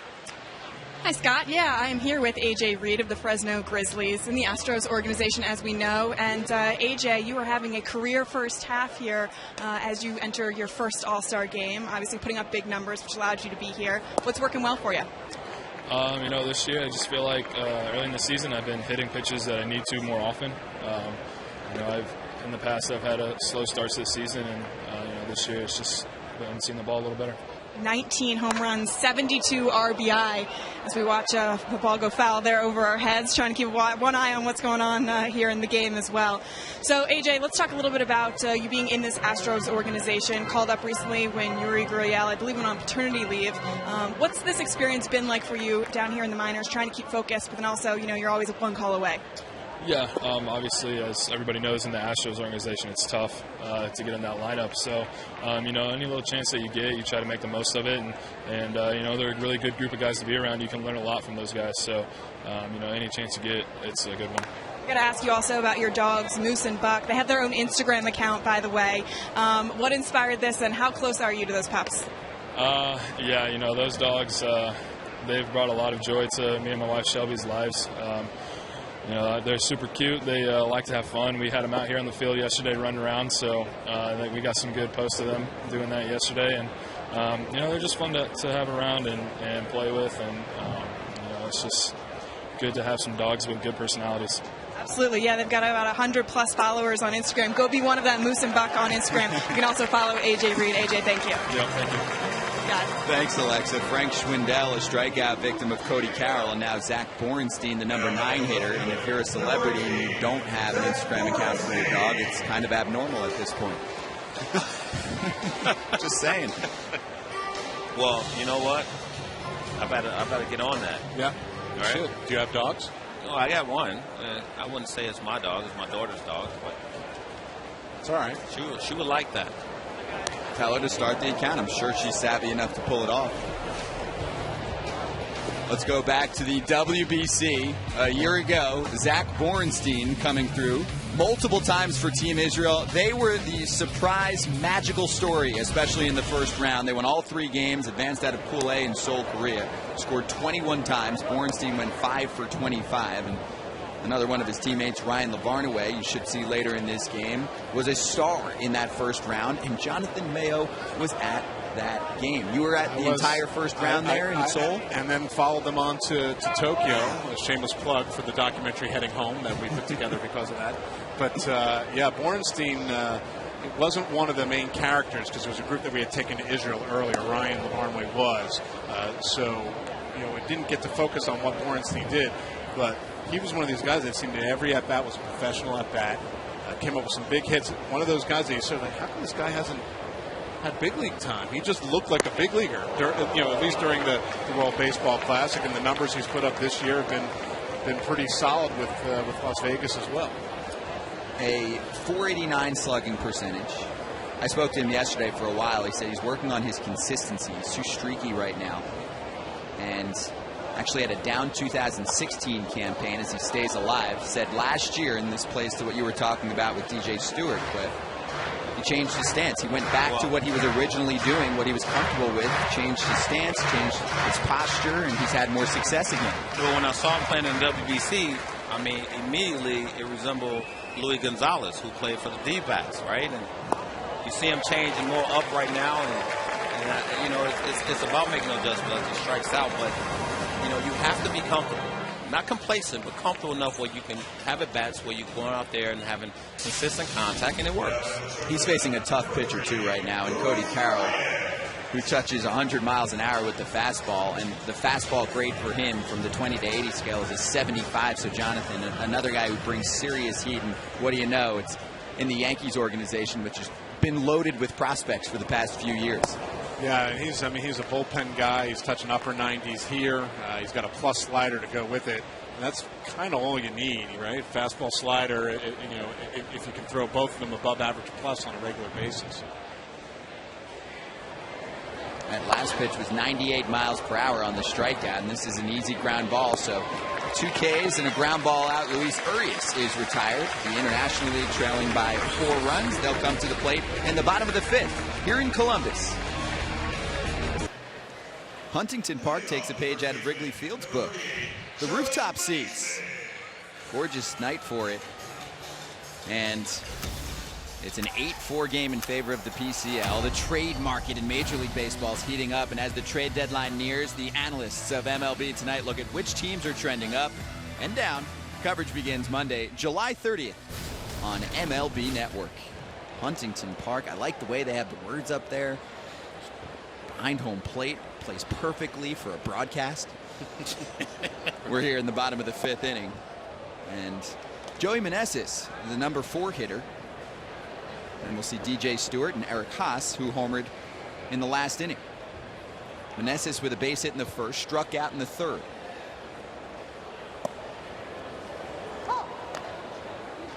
And he might be, as he faces James Nailey out of the Oakland A's organization, but Meneses might be one of those launch angle stories. 15 home runs in the first half of the season. It's tied for tops in the International League so far, a .520 slugging percentage. His fly ball percentage has skyrocketed from last year in AA up to this year in AAA. Well, I did a breakdown of Scooter Gennett the other day on the network, and I felt like, you know, Scooter Gennett's career changed last year when he had a 4-homer game. Meneses through the left side for a base hit, and the International League will start off the 5th with a base runner. And it's just important to, you know, whatever works for you. And I've been saying it a lot lately because I'm watching these guys pay attention to launch angles and all these things. That if the ball's going out the ballpark, we had a lot of shifts in the game and so on and so forth. So play your game. If that works for you and your launch angle is going to allow you to hit balls in the air and you have that approach that can help you. Now, there's some guys that can help. Matt Carpenter came out the other day for the Cardinals and said he had to get back to the basics. Launch angle didn't help him. So I just think it's different strokes, different folks. And whatever is going to get you to the big leagues, hey, you got to try it. And for Joey Meneses, he said what I was doing previously wasn't working. He was hopping around to different teams. And that is struck to right field on one hop played by Brito. A base hit for DJ Stewart moves Meneses up to second. But Eric Haas coming up next. And we'll see what his encore performance at the plate looks like after this blast. Back in the bottom of the 4th inning, a 2-run shot. I know, Cliff, you said you want to give away souvenirs. He almost passed the berm and gave it to someone in the street. Yeah, he almost hit this traffic light behind all the people that was waiting for the souvenir. Haas replacing Danny Jansen back in the 4th.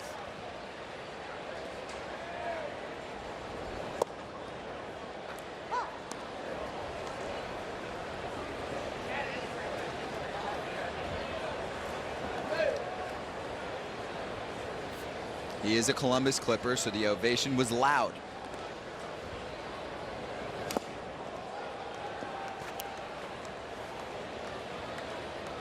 You know what else stood out to me? Chad Huffman now plays for Toledo, and he won the home run derby on Monday, but he used to play for Columbus, and he was explaining to me how the fan base in Toledo and in Columbus puts their minor league team as the first priority. Many fans, even in minor league cities, will root and talk about their team as far as major league favorites first. He said it's not the case in a place like Columbus. When you arrive here, get to the airport, Alexa actually told me earlier the driver was talking about the Columbus Clippers as opposed to the Cleveland Indians. So it's a very minor league based city. They really follow this team and root for this team and pack the house, and it's a big one. It's a big minor league park, over 10,000 people in Huntington Park. I mean, for years and years, this was the Yankees AAA affiliate, and then the Indians, you know, with the exception of their rookie level team out in Arizona. That's to third, going to get the out at third, and then the throw across is not in time, too slow, but a fielder's choice eliminates Meneses. DJ Stewart up to second, and Haas reaches first. You know, the Indians, all of their affiliates, they have a team in the Carolina League, but their AAA team is here in Ohio. Their AA team is in Akron. Low A and short senior pending all in Ohio. So they're trying to build this regional base. So you think it would be Indians fans. So the fact that they're Clippers fans first, I don't know if that's like a holdover from back when it was a Yankees affiliate, or they just love the ball here. Yeah, they love having a local team here in Columbus. Padres fans might know the next pitcher coming in, Kevin Quackenbush. We saw him warming up. Lev Lebejian Well, struck out last time up. I'll tell you one thing, the atmosphere is incredible. Yeah. I mean, this is why I want to bring my family out and watch, some minor league baseball. I almost said big league baseball because this is the atmosphere you do see at the major league level. It's a very modern minor league ballpark, 10 years old. I don't think you want to make it too comfortable because then players get too comfortable. They won't want to leave. They don't want to leave. Get out of here. Got to make the clubhouses a little cramped. Yes. So you don't get too cozy here in Columbus. Well, they're treating these all-stars well, too. I got a list of the gifts they were giving out. Rings, really nice backpacks, VR goggles, helping some of the players out to get their family and friends here. And that's through the left side for a base hit. It should score a run. Here comes DJ Stewart home safely. And it's an RBI hit for Jason Leblebijian. I was bound to mess it up eventually. And it's 8-5 International League, getting one more and cutting the deficit to 3. Nice piece of hitting right there. I dare not say his last name. We put the over-under at 5, so I think it's a push. 5th inning. So I probably said it about 6 or 7 times. Toughest name at the game coming through. And now Chad Huffman, probably the most well-known name here at the ballpark. Now in the Tigers system, playing for Toledo. DJ Stewart came around to score. Eric Haas is at second, and Leblebijian at first. Jay, did you see his batting practice today? no, I did not. Oh, goodness. Yeah. Well, I didn't know, obviously I didn't know he had won the home run derby. Right. But to watch just balls leaving his bat, and it's obviously the distance plays, but the dound of it was different. One of those guys when you take BP, you stop what you're doing just because you hear what it sounds like. He's the second player ever to win 2 AAA home run derbies. Last one, 2009 in Portland, Oregon. Chad Huffman says, I'm so old, they don't even have a ball club in Portland, Oregon anymore. Not a minor league one. Ouch. And that is a foul ball. I was going to say two home run derbies at the same level over an X amount of time. It may be a dubious honor to borrow from Bull Durham, right? But pretty impressive. Impressive athlete, too. He played quarterback at TCU. And this is his only career touchdown. I'm not tackling back then, yeah, right? I'm not tackling that dude. That was a 19-yard score. That was back on October 22nd of 2005. TCU taking down Air Force. And he was scheduled to be the starting quarterback for the Horned Frogs in 2006. But he was selected by the Padres in the 06 draft. He went there, just like he goes back to the dugout for strike 3. And then who steps in after him in 2007? Andy Dalton. That was a tough pitch right there. Pitcher's pitch. But people want to see the home run derby champ swing the bat. Maybe you give him another chance there. You think? Yeah. Great guy, too. Very involved in the community. He's 33 years old, talking about Chad Huffman. When you reach an age like that and you're still hanging around in AAA and not getting the call, he has played in 21 games in his major league career. You really have to love the sport. I think you have to be at peace with where you are, right? Because at this point, he's not expecting that call to come. He would love for it to come and get more time of what keeps him coming out. But I would have to imagine that he's kind of, all right, if this is what I do until they take the uniform off my back, I'm okay with that. I've played with a few, and the respect that they demand is at the top. And the reason you respect them so much is, to your point, Jay, is just, the love of the game. And you have to love it that much because it's a grind at the minor league level. Waking up at 5 in the morning, catching these flights, getting on buses and so on and so forth. But that right there, to be able to teach the knowledge, pass the knowledge on down. Keen Wong pulls that pitch to right field. It'll score at least 1. Here comes the next runner, and Wong is trucking for third. He hesitated. and he is tagged out. Thought maybe he had a chance if he aggressively went to third. He drives in 2 more runs, though, and all of a sudden, this is an 8-7 game as we head to the 6th here in Columbus. Stay tuned. The 2018 AAA All-Star Game is brought to you by Jani-King. Who cleans your office? For businesses around the world, Jani-King is the most trusted choice. Learn more at janiking.com. From 8-1 to 8-7, 6 runs in back-to-back innings, 3 apiece from the International League. Getting the job done and close to completing the comeback here, and it's capped off in the last half inning by Keen Wong's 2 RBI double, not a triple, because he was caught right here. He stopped, and Cliff, did he have a shot? Well, he didn't have a shot, but he thought the throw was going home. But you see him look back, and that's something that, you know, the third base coach can't help you out with. You make that decision on your own. It's a split decision, right? You have to make an exact decision if you're going to third or not. And right there, Wong got caught in no man's land. Right, and the one thing that he did do once he was in no man's land, stopping was good because you want to make sure that that run crosses the plate before you're tagged out. So that part he did well.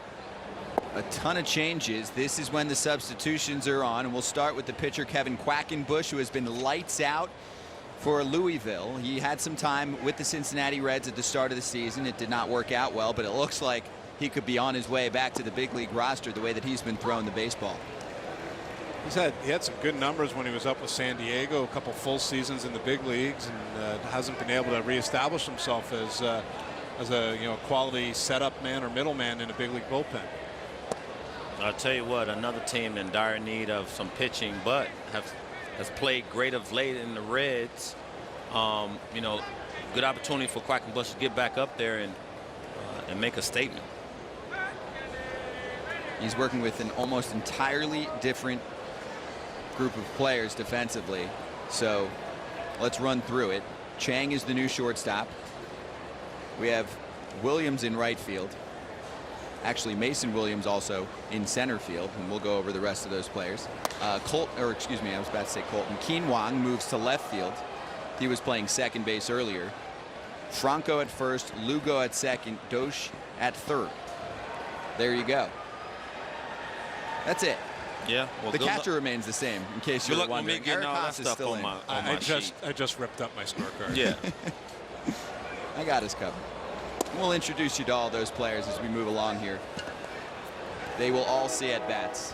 I think some players are receiving more at-bats than they expected to receive on a day like today, just based on the offensive outburst. Sometimes these games are very low scoring. Not the case so far this evening. 15 runs on the board. Quackenbush loses Scott Heineman. And now Socrates Brito up next. You were running through those changes, Scott. I had to go and look because Keen Wong, I was like, I don't remember him being an outfielder. This is the first year he's ever played the outfield as the Rays are trying to increase his versatility. I always saw him as a second baseman only. He played some third base. Seeing some time in left field here in this game, and has done it for Durham in AAA. And that's sort of the norm now with some of these guys, right? Just getting an opportunity to add versatility to their game. There is more and more value to guys, even if they're seen as regular players offensively, to be able to move around. It gives a manager some flexibility. Kevin Quackenbush getting a called strike 3. Socrates Brito down on K's for the second time this evening. It's a nice pitch. And now Dylan Moore is the new batter instead of A.J. Reed. So all of those defensive substitutions we went over for the International League, you'll see pretty much the same story with the Pacific Coast League coming up in the bottom of the 6th.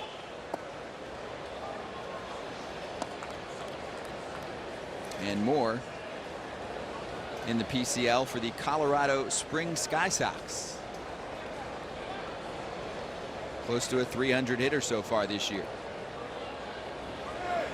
Runners moving, and that's fouled back. Had the right idea, trying to go to right field with the second baseman covering on the steal. Back to Wong for a moment, Cliff. If you were hanging around in the minor leagues, and Keen Wong has not made it up to the big league squad yet, would you go up to your organization, whether it's a front office member or a coach, and say, hey, throw me around, because if that's going to help me get to the next level, I'm game? Yeah, absolutely. think the biggest thing is these guys are seeing it happen at the big league level, right? They watch TV. They understand what's going on at the next level. And even with his brother has moved around. His brother played center field. And never played anywhere but second base in his life. So I think what we're seeing the versatility at the big league level, and the guys are not, shying away from it. And if you want to get to the big leagues and your spot is blocked, guess what? You're going to have to play another position, right? I remember talking to Ryan Howard back in the day. And, when you look at Jim Thome, what was he playing? He was playing first base. And so it was like, well, what do you do? Well, you just keep banging and doing what you're supposed to do at AAA, because it wasn't another position for him to play. He tried to play the outfield in the Arizona Fall League, Absolutely and I think they decided after about a game that it was dangerous. One game? Well, he worked out. He tried. He really tried hard. Keen Wong was the 2017 Pacific Coast League MVP in the championship game as his team took home the title. Well, I'll tell you what, that swing plays, and I've seen, that's an aggressive hack. And there is a stolen bag for Scott Heineman. You think these guys don't want to win this game? Stealing bases. Hey, it's 8-7. Aggressive running, yeah. Show your skills. I said 8-1. Don't give up on this game. A lot of offense so far tonight. Only about halfway through. All 4 to Moore. I will say this. Beginning last year, just like we saw in the major leagues, this game doesn't count towards anything. It had from 2006 through 2016. The winning league receives home field for the AAA National Championship game, which is 1 game, so that's a big deal. Thank goodness they changed that, right? Not only here, but at the big league level as well. I think it was time. It was time. And that wasn't, it's not even home field. It was just being the home team, because it's played at a neutral site. They played it in Oklahoma City for a bunch of years. So I think it was just the home team. Yeah, I think it was I think it's just the home team. And it's actually the AAA championship game is going to be here. They started moving it around from year to year, kind of like All-Star format. And this is the first time that the All-Star game and the championship game will be played in the same ballpark. Jonathan, I said that about the big league level and playing at a neutral site, and people crushed me for it. And I just felt like after what we went through in 08 with the Tampa Bay Rays. Here's another runner moving. Such aggressiveness, and that kicks off the leg of Moore. Heineman is going to come in after swiping third. Now he'll come home, and Moore gets to third. Aggressive base running from the Pacific Coast League to get the offense going again, and they score for the first time since the 3rd inning and make it 9-7. You see a great jump over there at first base, and you obviously always reading the pitcher, and if you kick to the sky, I'm taking that back. So Rocky Gale now batting with a runner at third and Dylan Moore. And a little insurance for the PCL. I imagine they're going to need much more than that.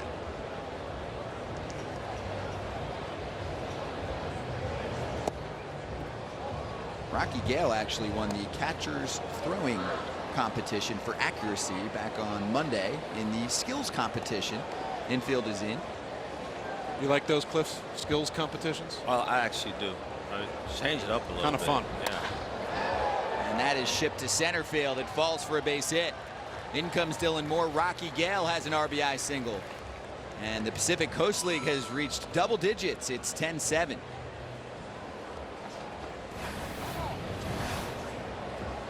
You see the eyes light up for Rocky right there. Got a cookie right down the middle, and put it in play. Get that ribby. Here's the next new hitter for the Pacific Coast League. It's Patrick Wisdom, who's in the St. Louis Cardinals organization.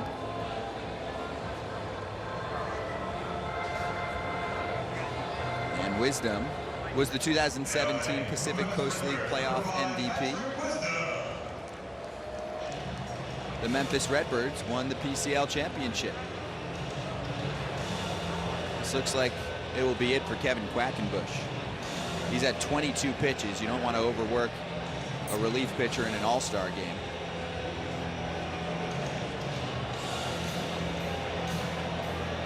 Okay. Going to give him a chance to get out of this inning if he can. You only have so many pitchers in this game, and they've had to dig deep. And there's Talbot. We saw him warming up earlier. He'll be next, maybe, here in this top 6. It's a really warm night. The ball traveling well. Yeah. The wind helping out the hitter's cause. This is a hitter's night. And when you have a AAA All-Star game with the International League hosting, unless it's in Columbus or Charlotte, it should be less offense. The rest of the ballparks are not as hitter friendly. Well, the wind's blowing out. You see the flags right there. And that's why we have, what, 24 hits? 17 runs. Yeah. And we're in the 6th inning. The batters are bringing it tonight. And Patrick Wisdom is behind 0-2. Strikeouts have been the problem for him. Career mark in the minor leagues, close to 32%, but he's hitting .297 this season. He's made big improvements at the plate, and he's a well-known manager over at Memphis. Stubby Clapp. Yeah, Wisdom's always had that raw power. Been on our top 30 Cardinals list time or two earlier in his career. Just has not tapped into that power consistently enough to get up to St. Louis or stay on those prospect lists. 0-2 stays with it, pulls it to the left side. The play is at second for 1. That's all they will pull off. A fielder's choice. Patrick Wisdom reaches, and Rocky Gale is erased.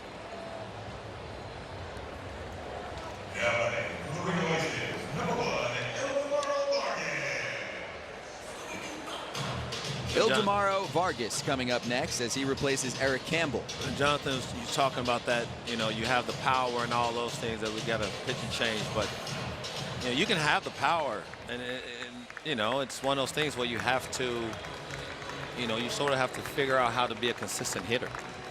Here in the top of the 6th, Kevin Quackenbush is out. Talbot coming in. A 10-7 PCL lead. We'll be right back. I guarantee if you went to the concession stands, you missed some scoring, because we've seen it in every inning from either side. Actually, we have not seen scoring from both sides in one inning. It is 10-7 in favor of the PCL. Mitch Talbot coming into the game to try and record the last out here in the top of the 6th, and he's really done a little bit of everything. This is your classic minor league journeyman career. 2nd round pick back in 2002 by the Houston Astros. He's 34 years old. You can see he was involved in a major trade, made his debut in 2008. He's pitched overseas. He has a great ERA right now as a part of the Columbus starting rotation. 8 starts, 48 innings. So you've seen him everywhere. You've played with so many players like this too, Cliff. You absolutely have, and you know, you got guys. You want guys like this when they're hot.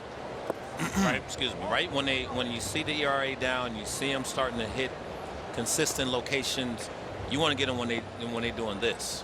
Oh, absolutely. I mean, he's been everywhere, all over the map. I mean, if you can pitch in Korea, those are some small ballparks in Korea. So if you can pitch there, you can pitch here.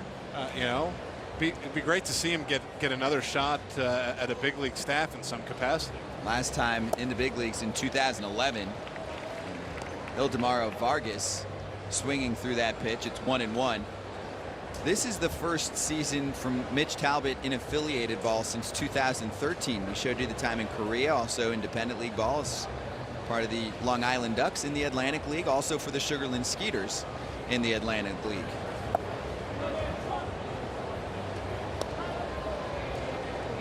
I could do a lunch or a dinner or a drink with Mitch Talbot. I'm sure he has some stories. He's been just about everywhere. Yeah, it would have to be a long lunch. That's right. So quite the resume he's built. And he's 34. Definitely the back end of his career. But coming back with authority so far this season. See if he can get the last out here in the top of the 6th. The Pacific Coast League scratching another couple runs across. This was 8-7 entering the frame. And it's interesting to see, it was the Indians who signed him, and they showed interest in him out of indie ball. You know, I wonder if it comes into his mind, do I want to go to a team that's competing? Like, what's my chance of getting into the big leagues? Or maybe that doesn't matter. Maybe they were the only ones that were calling him. towards the shortstop. It's Chang who comes into this inning and gets a test, and we'll see him at the plate very soon. 2 more runs for the PCL. It's 10-7 as we head to the last of the 6th here in Columbus. We're in the bottom of the 6th, the Pacific Coast League, with 10 on the board off of 12 hits. 12 hits also for the International League, and they have scored 7 times. And a new pitcher on the mound. He is a New Orleans baby cake.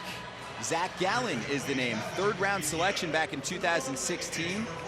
A St. Louis Cardinals pitcher, not in the Major League squad because he was moved over to the Miami Marlins in the Marcell Ozuna deal, along with Sandy Alcantara, who has just recently popped up with the big league club. And Jonathan, maybe a chance to see Zach Gallen in the Major League soon? I would think so. And you know, another guy who sort of fit that mold of Cardinals draftees, college guys, you know, pitchability. He throws 4 pitches. They're all kind of average, maybe a tick above. He's got above average control, although he struggled with that a little bit. At the upper levels, he's been hit a little bit this year, but I think this is a guy who could fill some innings for you know, a young Marlins rotation. And he's facing Yu Chang, and 4 other changes for the Pacific Coast League. Heineman goes to center field. Moore is playing at first. We saw Patrick Wisdom at the plate as well. Now he's at 3rd base, and Vargas also finished off the last half inning. He's at 2nd. And Chang to the shortstop. Still Urias, who makes the play for the first out. And let's go downstairs to Alexa Datt. Thanks, Scott. I'm here with Kian Wong. And Kian, you have been an all-star at every level, single A, double A, and now here at triple A. What does this mean to you? You know, it means a lot. You know, just come over here and play with the best of the best. You know, it's fun. And you're also performing well tonight. How so far do you feel like you are seeing the ball in this game? Yeah, you know, I saw this pitcher before, so I knew he was going to throw a curveball right there. I just sat on it and tried to put a good swing on it. You're also seeing the ball well this season. You've got the 2nd best average in the International League, hitting .316. What's working well for you at the plate? You know, just keep everything simple. Try to drive the ball up the middle and not do too much. What's it going to take for you to get to the next level? I know you're very versatile. You play several different positions, but what's it going to take for you to get exactly where you want to be? You know, I honestly don't know, but I'm just going to go out there and play 110%. And, you know, when my time is, I'll be ready. Are you having fun? Is this experience something that, you know, you've done it before on different levels, but AAA, I'm sure it's a whole new ball game, so to speak. Yeah, you know, just being in AAA All-Star game, you know, it's fun. A lot of good guys, like I said, and, you know, I'm just enjoying my time here. And I know you have baseball in your blood, your brother Colton Wong. How often do you guys get to talk and specifically talk about baseball? You know, when we talk, we don't really talk about baseball. We just laugh. You know, baseball is a hard sport. We know it. And, you know, when we talk to each other when we can, you know, it's always a good conversation. It's fun. All right, so if you don't talk a lot about baseball, who do you get your advice from? You know, everyone, the coaches, you know, my dad, my brother, you know, just the teammates that I'm playing around. You know, it's a fun group of guys. It's back in Durham, and, you know, it's fun. All right, you're having a great season. Keep it up, okay? Congrats. Thank you. Thanks, Kian. Scott. Thanks, Alexa. Line of the interview was, I'd seen that pitcher before. I knew it was going to be a curveball. He knew it. Certainty in baseball. It worked. Nothing wrong with being confident. It's off the bat of Mason Williams, who recently checked into the game, and Borenstein is out there and left to make the play. It's a 1-2-3 rare frame here in the bottom of the 6th. We'll go to the 7th. It's 10-7 PCL.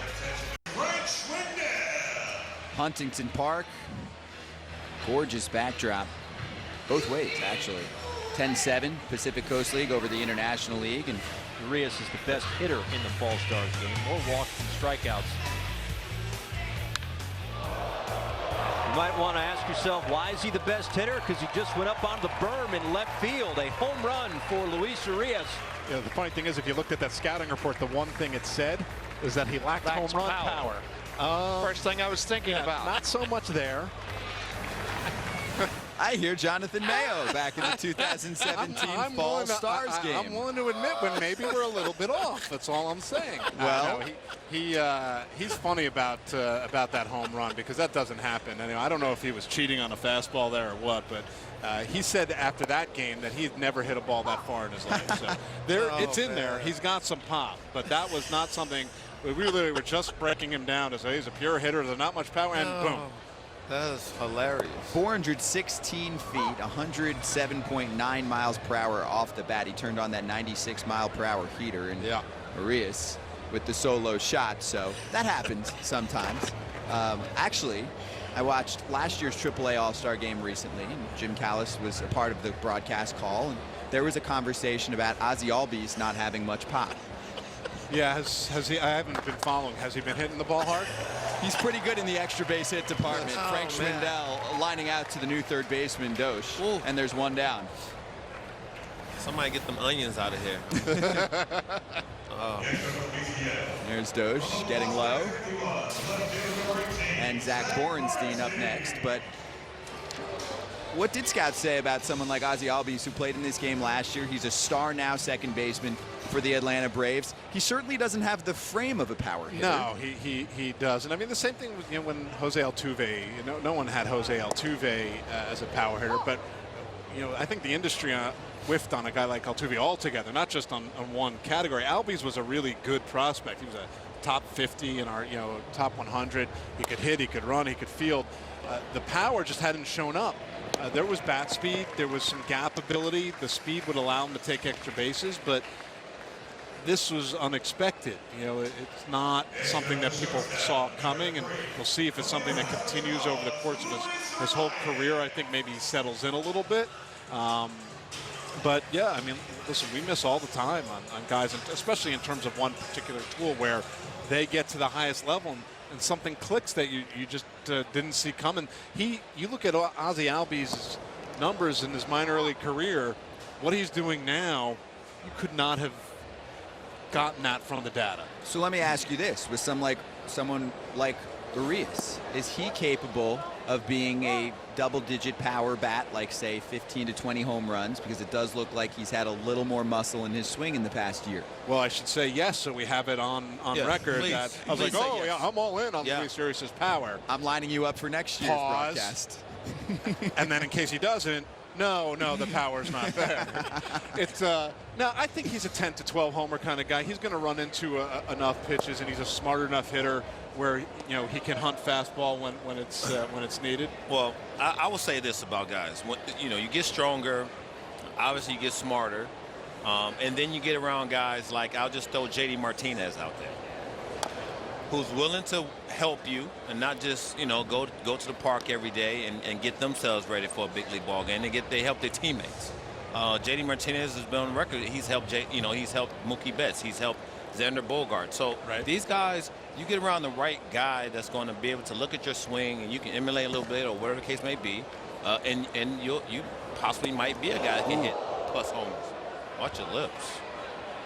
Plus 15, 20 homer guy. I don't know. I mean, it happens. Whoa. Chin music for Urias. I think Urias. I mean, just like Albies, the power. It's not like he filled out suddenly. Right, so Urias is not going to add a ton of power to that frame. He may add some strength so they can handle big league pitching more regularly. But that's why when you're trying to project, you see what he's done in his minor league career, and you look at the frame, and it doesn't look like there's going to be that much power there. Well, 9 times out of 10, you go back and look at some of their tape, and they're totally different hitters, right, from the minor leagues to the big leagues.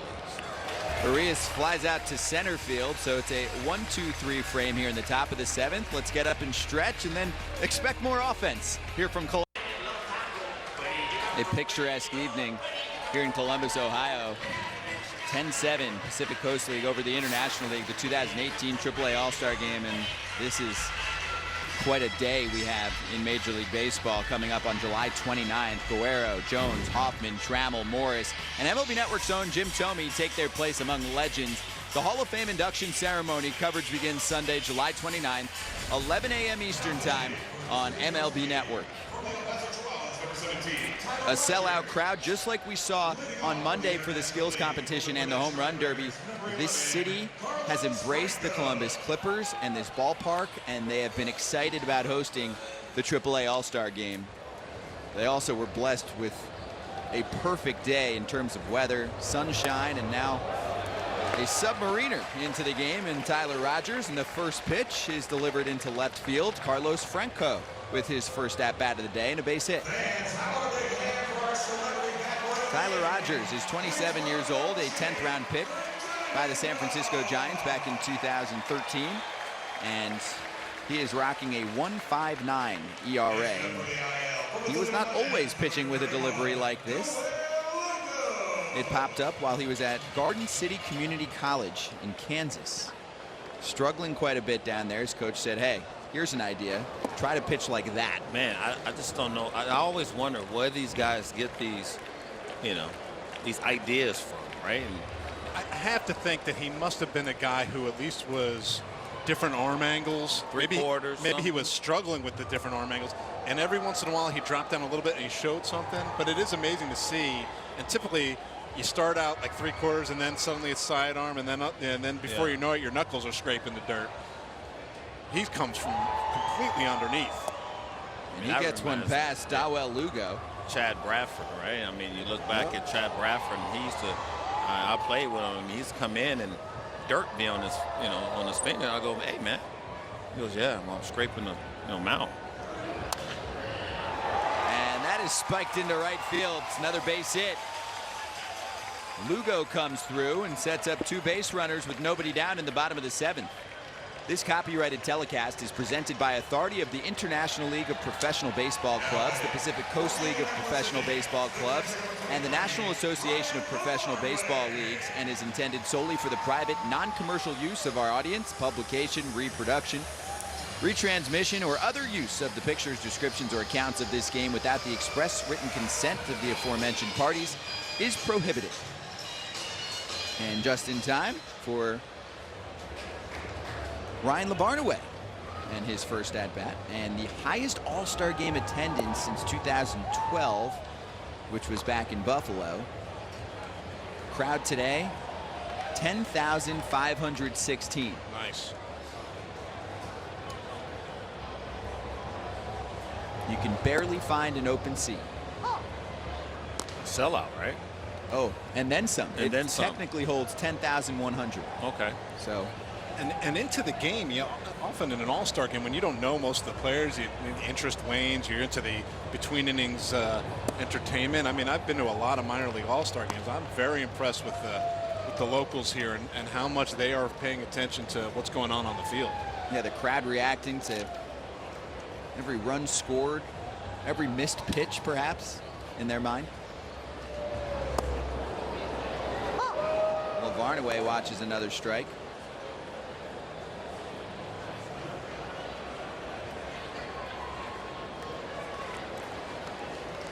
Not as many cell phones out as I usually see at a ballpark nowadays. They're locked in. Lavarnaway is going to set up a double play ball for the Pacific Coast League to get rid of 2. And that moves Carlos Franco to 3rd. And that's what Tyler Rogers will do, get ground balls. Taylor May, 6'4", right there. Arias to Vargas to Moore. Arias has not played a ton of shortstop. He played last year in the fall league there and played a little bit this year, but not a ton. He's more of a natural second baseman. He's getting more and more comfortable over there. So in what, 2 weeks, he's playing what position in Futures game? Wherever they want him. Yeah, maybe he'll toggle back and forth. His organization mate, Fernando Tatis Jr., and we'll talk about more about this after the break. Yeah, we can continue that as Jeremy Rhodes comes in, and we'll step aside for just a moment here in the 7th. What a scene here in Columbus, Ohio. We are in the Arena District. Right around the corner is where the Columbus Blue Jackets play, and this is the home of the Columbus Clippers. Jeremy Rhodes is on the mound. He replaces Rogers, rocking the 5.33 ERA. A 4th-round selection, though, back in 2014 by the Angels. Actually played college ball at Illinois State, and his teammate was Paul DeYoung, shortstop of the St. Louis Cardinals.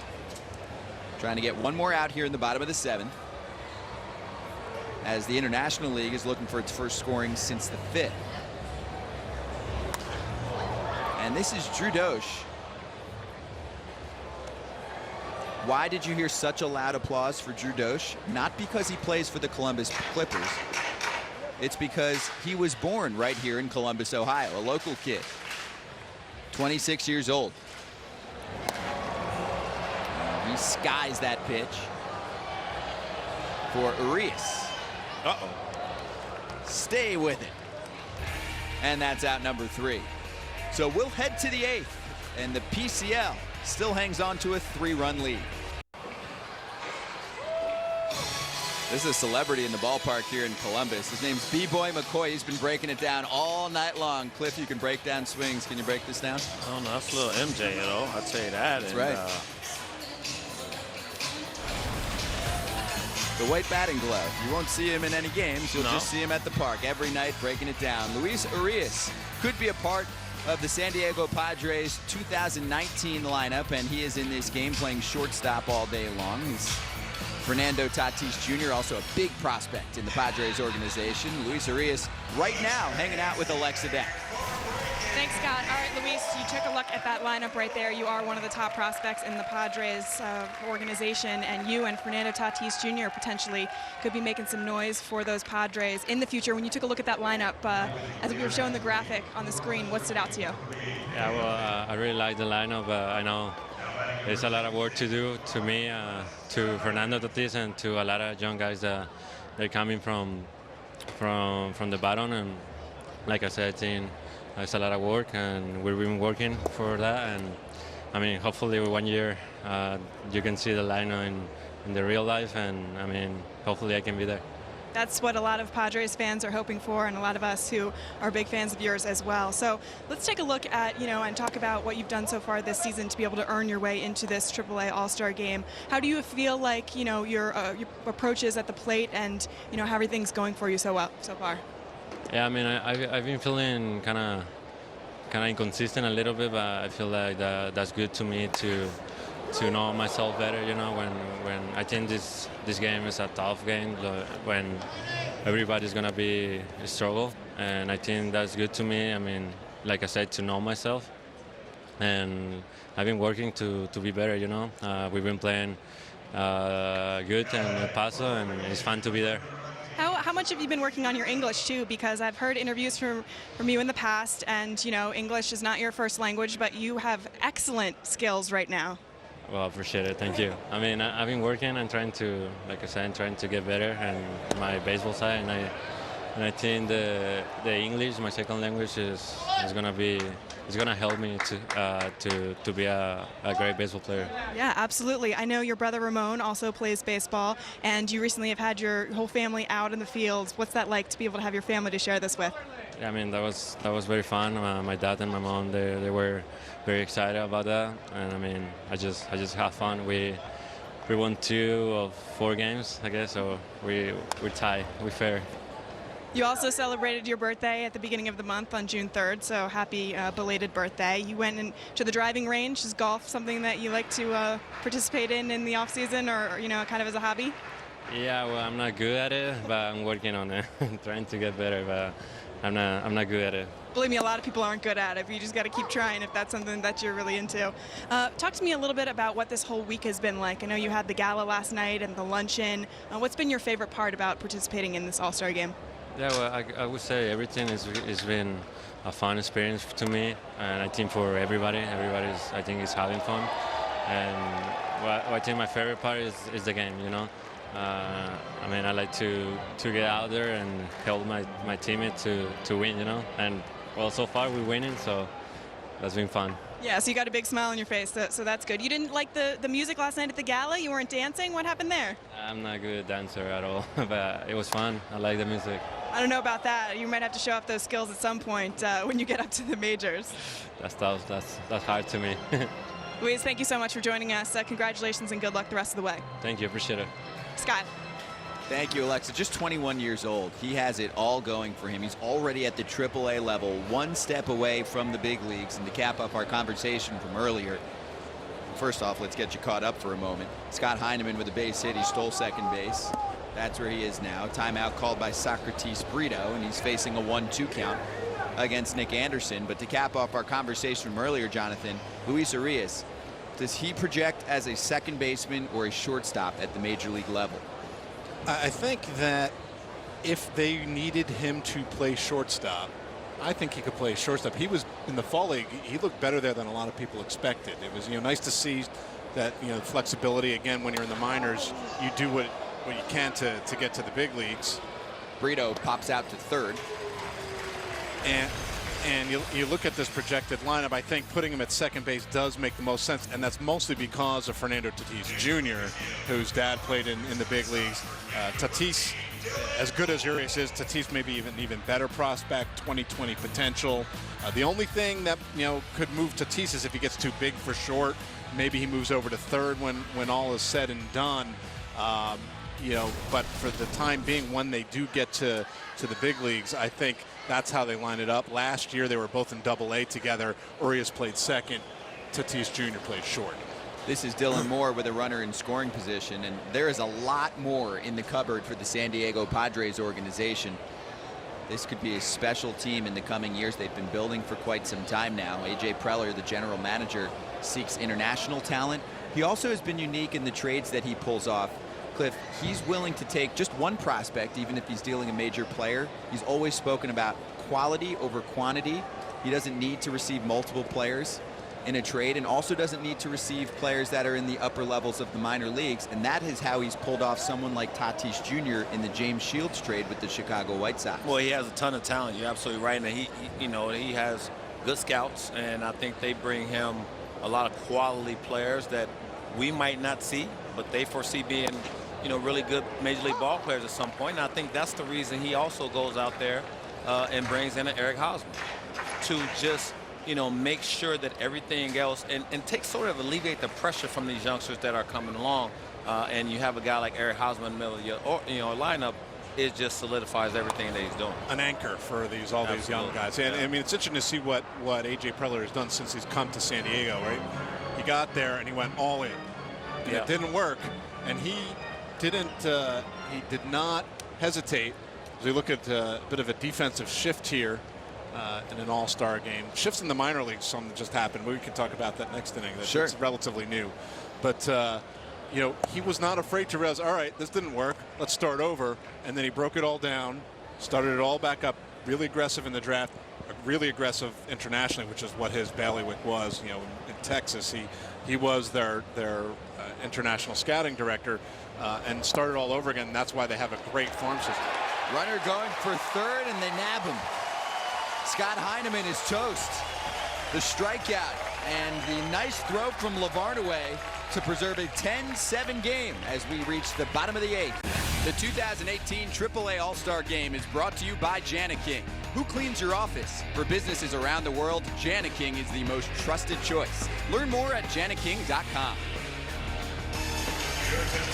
A nice evening here in Columbus, Ohio for some offense. 17 total runs off 27 hits, and the PCL with a 3-run lead. We have not seen any offense since the top half of the 6th inning. Pitching has stood out the last few frames. And next up, it's Alberto Baldonado, who pitches for the Iowa Cubs. He's in the Cubs organization, an international free agent signed back in 2009 by the New York Mets. He's hopped around and is one step away from the major league. Signed a minor league deal with the Cubs back in December. So in this game, we have seen 27 combined hits, the most in a AAA All-Star game since the current format began, which is International League against Pacific Coast League, and that format started in 1998. This is not common. And Jonathan, like you were saying in the last half inning, shifts are also not common in the minor leagues up until, what, a year or two ago? Maybe a little bit more. I remember a few years ago seeing the Arizona Fall League. Suddenly they start shifting that. They don't have this, there's much more data now than there ever was, and probably it's more informed. But I remember in the Fall League, I think they were just doing it to have guys practice doing it, because there's no way they knew in the Fall League, a lefty's tendency to pull or anything like that. So it does make some sense, because you have to know how to do it once you get to the big leagues, because everyone's shifting. And I think that feeds into our conversation about positional flexibility, because nowadays, if you're a third baseman, you have to know how to field the ball on the right side of second base half the time because of a shift. So I think that figures all into it. Chad Huffman flies out. Now it's Keen Wong. You weren't part of the shift world, the shift revolution when you were playing. It came after you played. If I would have played in this era right now, I probably wouldn't last long. No? Why not? Well, 'cause I just was a one-dimensional player. I pulled the baseball. And, you know, we see guys now, and, you know, pretty much you can single them out more than you ever have been able to do, right? And because guys just hit into the shift. This is what they do. Right. And, I mean, 15 years in, who's making an adjustment if you're just off the top of my head, Victor Martinez or Kendrys Morales, or, you know, you see these guys and the shift is there, right? You square a ball up and you hit it hard. You're thinking, base hit, and, you know, you're making right turns consistently. It's not fun. Do you think you could have changed as a hitter and gone to all fields? You feel you could, but ask Ryan Howard. You know, ask certain guys. You know, it's easy to change, and it's just not. Even the good hitters say it's just not that easy. It's not that easy. It's fouled off by Wong. 2-2. Wong last time up was in the 5th. Drove in 2 runs with the double and was caught over at third base trying to leg out a triple. That made it 8-7. 2 more runs from the Pacific Coast League since then.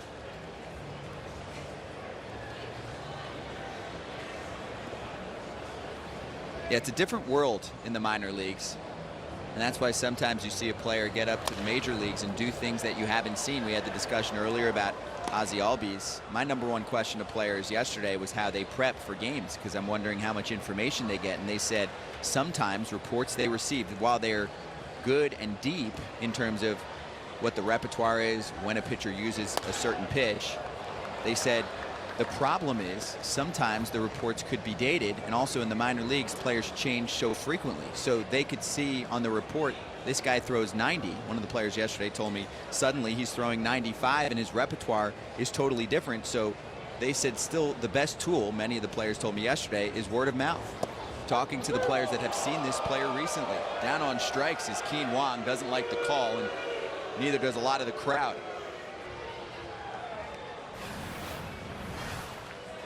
That's the first time Keen Wong hasn't squared up a baseball. That's right. It's a tough pitch. Yeah. A pair of doubles and a base hit for Keen Wong. And a new pitcher for the Pacific Coast League. Sean Armstrong is coming into the game.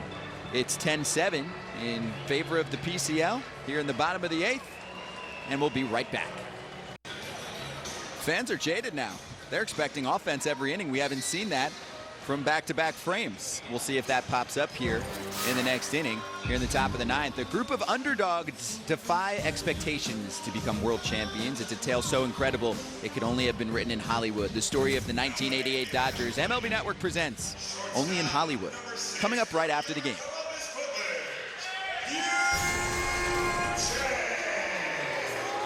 Yu Chang facing Sean Armstrong. We are 1 out away from the top of the 9th. A 2.04 ERA for Armstrong, and the Pacific Coast League manager Marty Peavy told me yesterday we have most of this game scripted out, 1 inning piece, but then when we get to the later stages we have some relievers that we want to get some work in, so they might only face 1 or 2 batters and then we'll flip them around. Yu Chang, 22 years old, number 7 prospect in the Indians organization according to MLBpipeline.com. He plays shortstop, and guess what? If he makes it up to the major leagues, he will not be playing shortstop. Francisco Lindor is pretty good. Yeah. So where would he play? Well, if he gets to the big leagues, I don't think he cares. Jonathan, can he play second? Yes, of course he can. Okay. Yeah, he'd have no problem playing second base. That was quick. 3 pitches, and Sean Armstrong does his job, and now we can go to the top of the 9th inning here in Columbus. An entertaining night here in Columbus, Ohio, as the Columbus Clippers organization, the AAA affiliate of the Cleveland Indians, excited to host the 2018 AAA All-Star Game. Ian Jabot up next on the mound, pitches for the Durham Bulls. Solid lettuce there in the back. 24 years old, 11th round pick back in 2015 by the Tampa Bay Rays. Number 29 prospect in the Rays system according to MLB.com. And Jonathan, the way that the Rays use their pitching, looks like Jabot has a chance to make it up to the show maybe this season, because they're running through pitcher after pitcher with the way that they work their bullpen. Well, he could end up making 30 starts before the year is over. That's right. Stubbs hit by the pitch, so he reaches base, his first time at the plate tonight.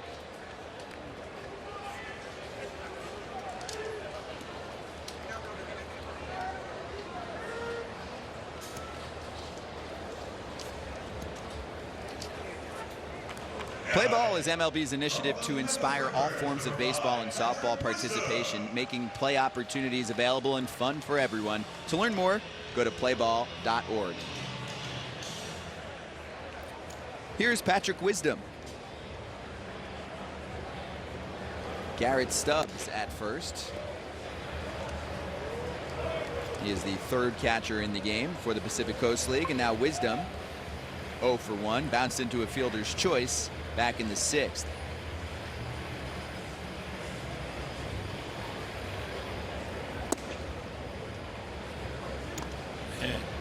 Excuse me. Chabot throws a heavy ball, huh? Yeah, he does, and he's got some premium velocity. He can get up to 97, 98 at times. It's the kind of stuff that you expect to see in a big league bullpen. However, the Rays use that bullpen. It's up to them, but I think the stuff should play. I mean, it's played in AAA level, and I would imagine he will get a look at some point soon.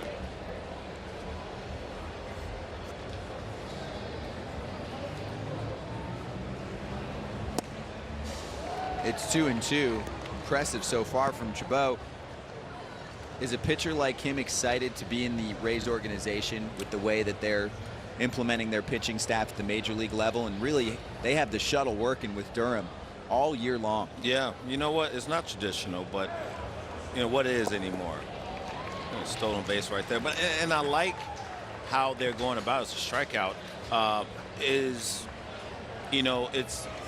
It's not what you see typically at the big league level.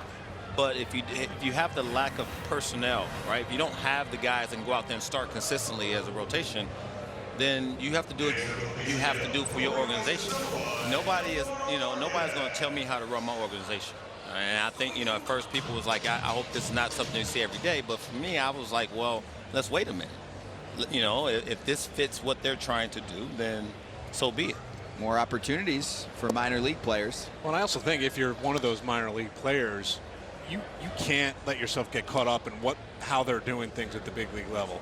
Ian Jabot's job is to come in and get outs. Yeah. Whether it's in the 8th inning, whether it's in the 1st inning, that's not up to him. He isn't, if he starts worrying about, well, how are they going to use me if I get called up, that's when he's going to get into trouble. Right.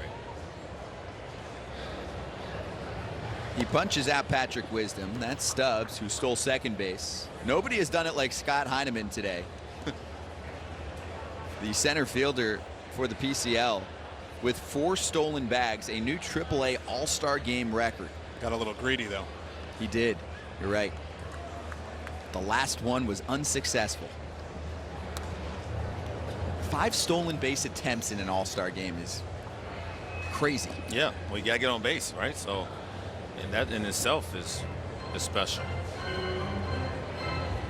Tried to steal third multiple times. I mean, it's not your typical All-Star performance. You're right. But I'll tell you what, one of my coaches said, if you're fast enough to try to steal third, then you can score from second. 2-1 to Vargas. It's 2-2.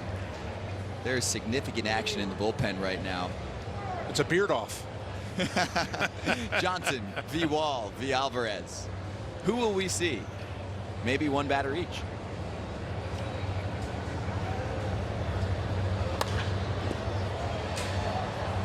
Two will float out of play. Vargas actually participated in last year's game. He went 0 for 1 off the bench. He has played in the major leagues in 12 games. He's a guy who's always hit wherever he's been and just has not been able to.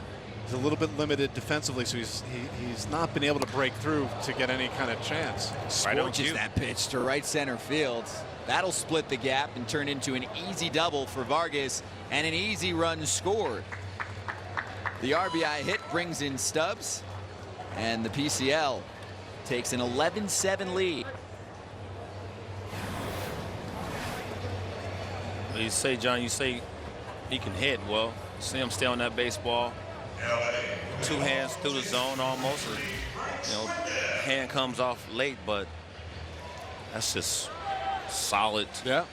You know, and quitting short to the baseball. And he's not a big power guy, but he's got enough to where he can reach the gaps, and he's done that really every stop of the way in his career with the Diamondbacks. But he's kind of limited to second base, and you know, I don't know, maybe he can move around. He's played a little third. It's not great there, so he's got to really hit, and there's got to be an opportunity at second base, and you know, that just hasn't happened for him yet. He saw a drop of time in center field last year for Reno. I don't know how well that went. It's okay. I mean, I think you could probably put him out there if you're going to move him around, but it's not. He's not this super, you know, quick twitch, athletic guy. You say, oh man, like Scott Kingery, he's got plus speed. The Phillies felt, yeah, you've never moved around like this before in your life. You could do it at the big league level, which is a lot. But he was that kind of athlete where you thought he has a shot. Vargas isn't really that kind of guy. He's just a guy who can hit. Now those guys tend to find their way to the big leagues, but because of those limitations, I think it's been a little bit tougher for him. 2-1 on its way to Schwindel. Fouled off. It's 2-2. The DH playing all day. Jabot looking for a couple more outs. And then last licks for the International League.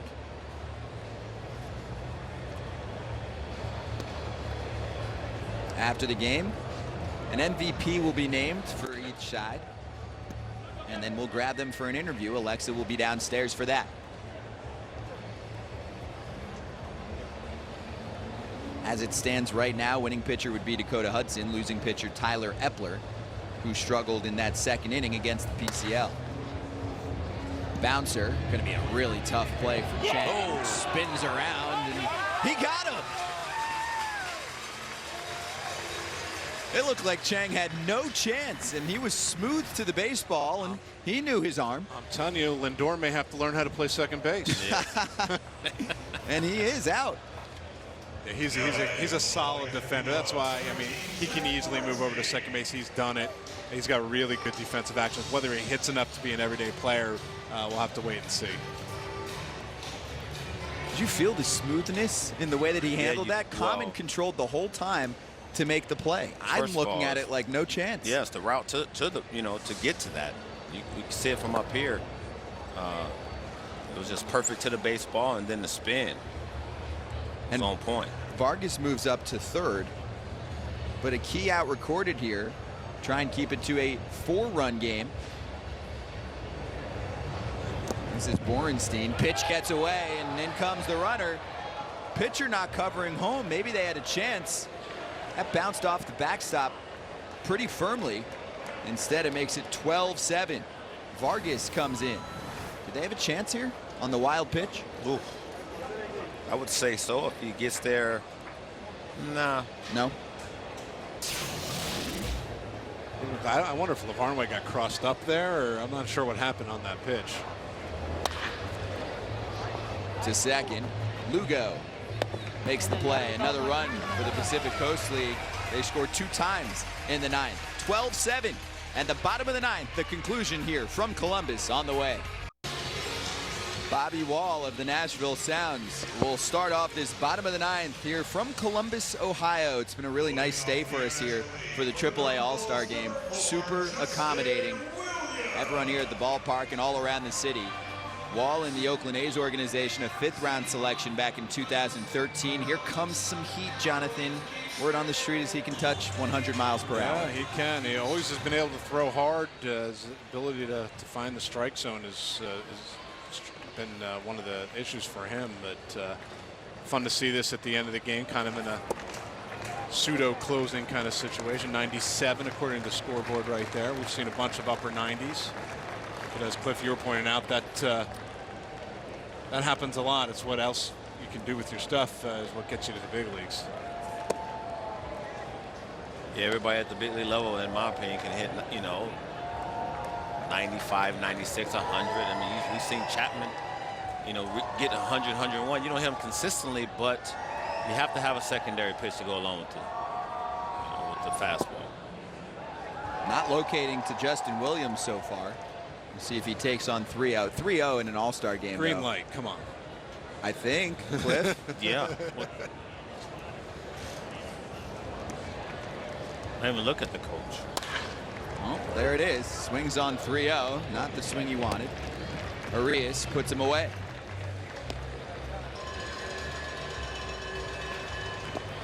There were 3 pitchers warming up, so we'll see if this is it. I believe it is. So at least Wall got his money's worth, right? Brought it to a 3-0 count. Someone might come in and deliver just 1 pitch here in Columbus. Who will that be? We'll introduce the new man on the mound. Our next bearded fellow from the bullpen is DJ Johnson, stepping up in a moment. A good spot to hang here at Huntington Park and watch a ball game full of offense. 19 runs scored, some souvenirs, a few homers. We'll run through the recap very soon and also talk to the 2 MVPs after the game. A 5-run advantage for the Pacific Coast League. Next up, DJ Johnson in the Colorado Rockies organization. He is 28 years old, and he's also a unique story.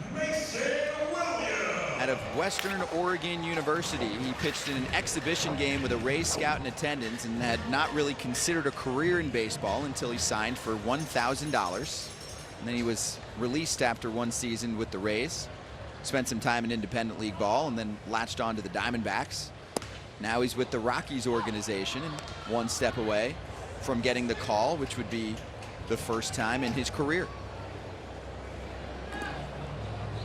It's easy to root for guys like that. You know, bounced around, 1 foot out the door, and managed to work his way back in. And you never know, especially with bullpen arms. You need guys who can throw. Undrafted. And he is number 2 in saves in the Pacific Coast League. I think we're going to see RJ Alvarez for a batter after this, if he can sit down Mason Williams. I hope so. Be fun to see him. Alvarez, the saves leader in the PCL. There he is. He's not doing that for fun.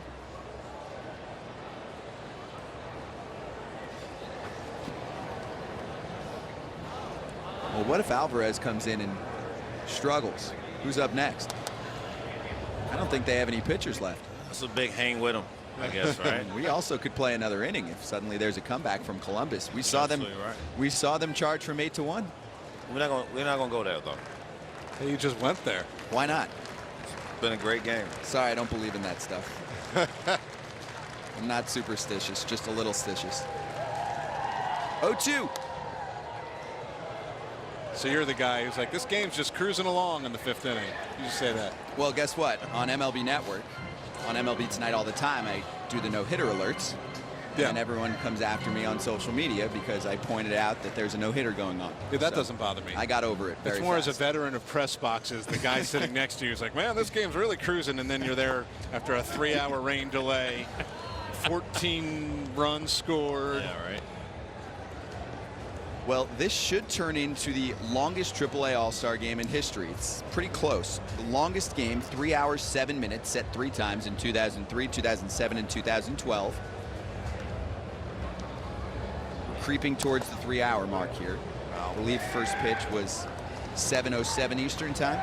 We've got another pitching change. We are change past to the look 3-hour forward mark, to, and so. we have a pitching change coming. So we should eclipse the mark. Anytime you get to see baseball history. Getting close to 304. A record will be broken tonight. Yay. 1-2. Mason Williams pulling it off the wall. And he hit it so hard. And the right fielder Brito was playing so far back that it's just a very long base hit. Once upon a time, Mason Williams was the top prospect in the Yankees system, and he just never could really put it together. And still can show glimpses of why, yeah.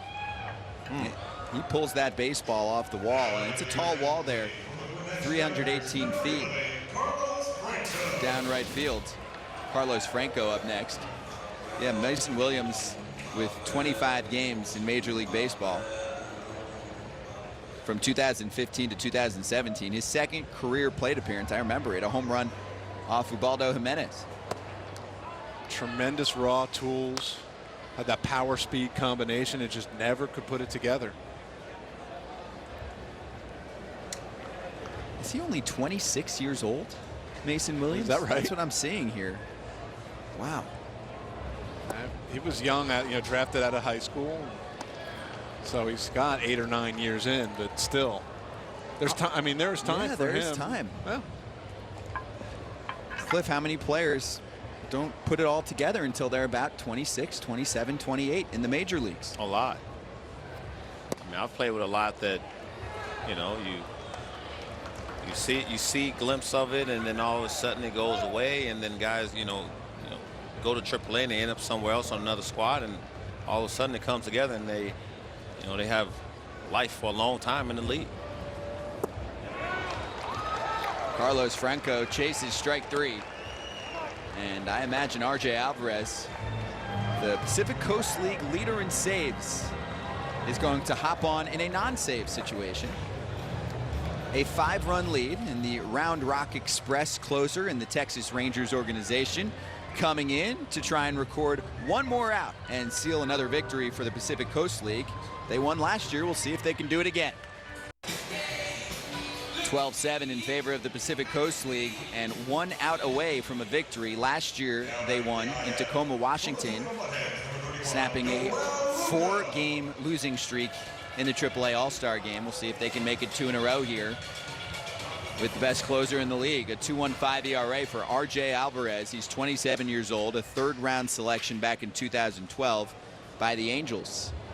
And whenever we do the draft, Jonathan and I work together on that draft quite a bit. He's facing Dawel Lugo and gets strike 1.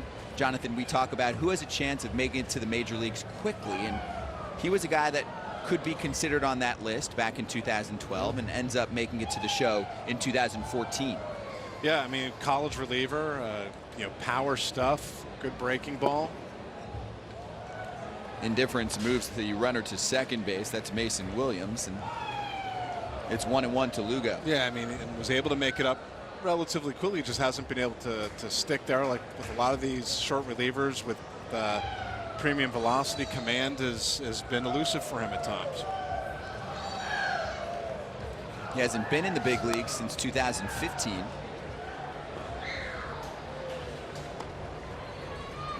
But you figure an injury or 2 away in the Texas Rangers bullpen.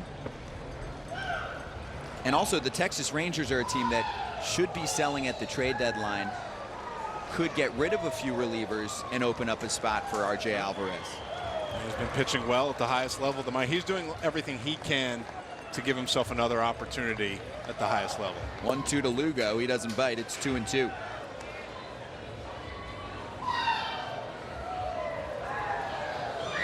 Rally cries here in Columbus.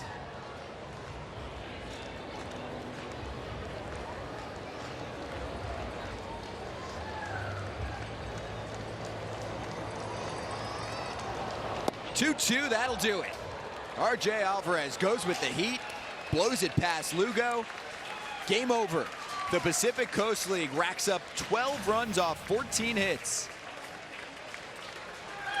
He just said, here, hit it.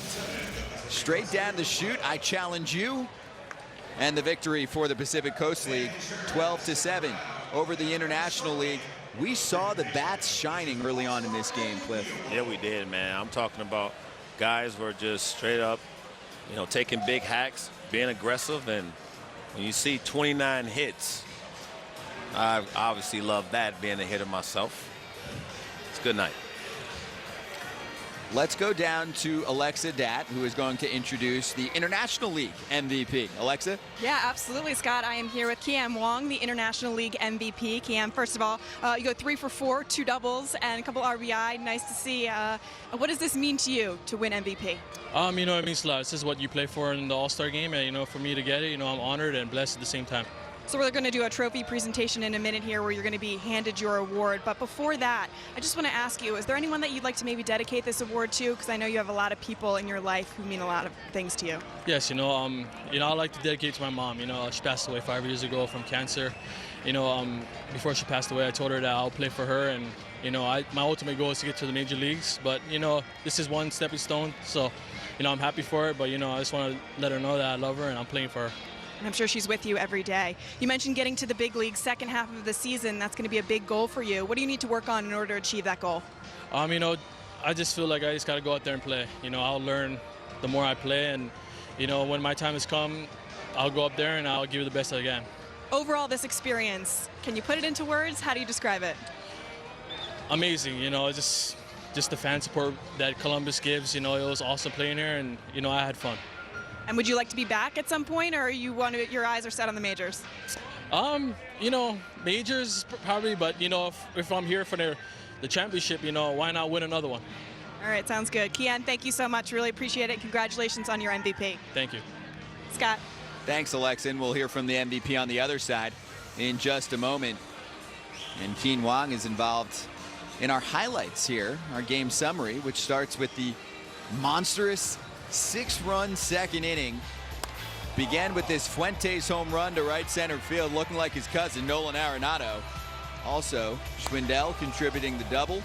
6 runs on the board. They end up with an 8-1 lead at one point. And then in the 4th inning, here comes the International League. Eric Haas, no doubt about it. And then Keen Wong popping up in the 5th as the IL scored 3 more and cut it to an 8-7 contest, but the PCL pulls away. This is a throwing error by Haas. Aggressive base running that inning. Heineman scores. He was all over the base paths. Heineman stole 4 bags, a AAA All-Star Game record. That was Gale with the RBI hit, and then the hugs and the handshakes for the PCL. Pulling off the victory, 12-7 here in Columbus. And let's go back to Alexa Dat for the MVP for the winning squad. Scott, that is right. The PCL MVP, Josh Fuentes, here with me. And how does that sound, Josh? Sounds pretty good? It's amazing. I'm really happy right now. I'm so happy to be here and to be the MVP of you know, so many guys that are so great. It's an honor. You go 2 for 3 with a homer and a couple of RBI. What was the most, you know, the moment that stood out to you in terms of what made you the most proud of yourself today? I mean, obviously, you got to say the home run. It was, you know, I hit it pretty good. I hit it pretty good, and, you know, I came to the dugout and everyone was, just congratulated me, and that was awesome to get these guys who are so good in their respective leagues and their teams, and to give me props and on a homer. It was special. So as a third baseman in the Rockies system, you obviously, there's a little bit of a logjam there because there's somebody you know very well playing third, doing pretty well for the Rockies this year, Nolan Arenado. The fact that he is your cousin and the fact that that's a position that you would like to play in the future, how does that predicament work out for you? It's tough. You know, he always kind of lets me know that, you know, I'm below him and stuff like that. Obviously, all in fun. But, you know, just to be, you know, his family and to be around him so much, it's honestly, it's a blessing. And, you know, he helps me a lot, and, you know, you can't ask for much more. So, you know, I'm just trying to play, and, you know, if I play for another team, you know, that's great. If I stick with the Rockies, that's awesome too. But, you know, I can't really say too much about Nolan. He's amazing. He's the best third baseman, you know, in the league. So just to be below him, you know, for right now, I'll take it. Obviously, I would like to play in the big leagues, but, you know, I just gotta, you know, do what I do here, and, you know, maybe something will happen later. Well, you definitely have bragging rights over your cousin. He's never won an MVP in a AAA All-Star game, so that's nice. Yeah, I'll let him know about that for sure. What has this week been like for you? What is the one thing that stood out to you that you're going to take with you? Honestly, is having my family right here. I got my dad and my mom and my uncle, and you know, I never thought I'd be an All-Star, and the fact that I'm All-Star MVP is awesome. So, you know, I know they're happy, and I know I'm happy. We're just gonna, you know, we're gonna cherish this moment and, you know, move on. We still got a second half, so, you know, I'm looking forward to that too. Good luck. I see your mom tearing up in the corner here, and it means a lot to her, I'm sure. Go be with your family. Congratulations. All right, thank you. Scott, back to you. Great work all night long, Alexa. Great question about Nolan Arenado. What do? Do you tell your cousin, hey, step aside, I want to play third base at the big league level? This was fun. And Columbus, wow, what a host for this AAA All-Star game. Tune in Friday night as the Major League Baseball regular season gets back into full swing. The Yankees look to build on their hot first half as they host the Mets in a Subway Series showdown on the MLB Network Showcase. And coming up next, an inside look at the 1988 champion Los Angeles Dodgers. MLB Network presents only in Hollywood. For Cliff Floyd, Jonathan Mayo, Alexa Dat, and our entire crew, I'm Scott Braun saying good night. This was fun from Columbus.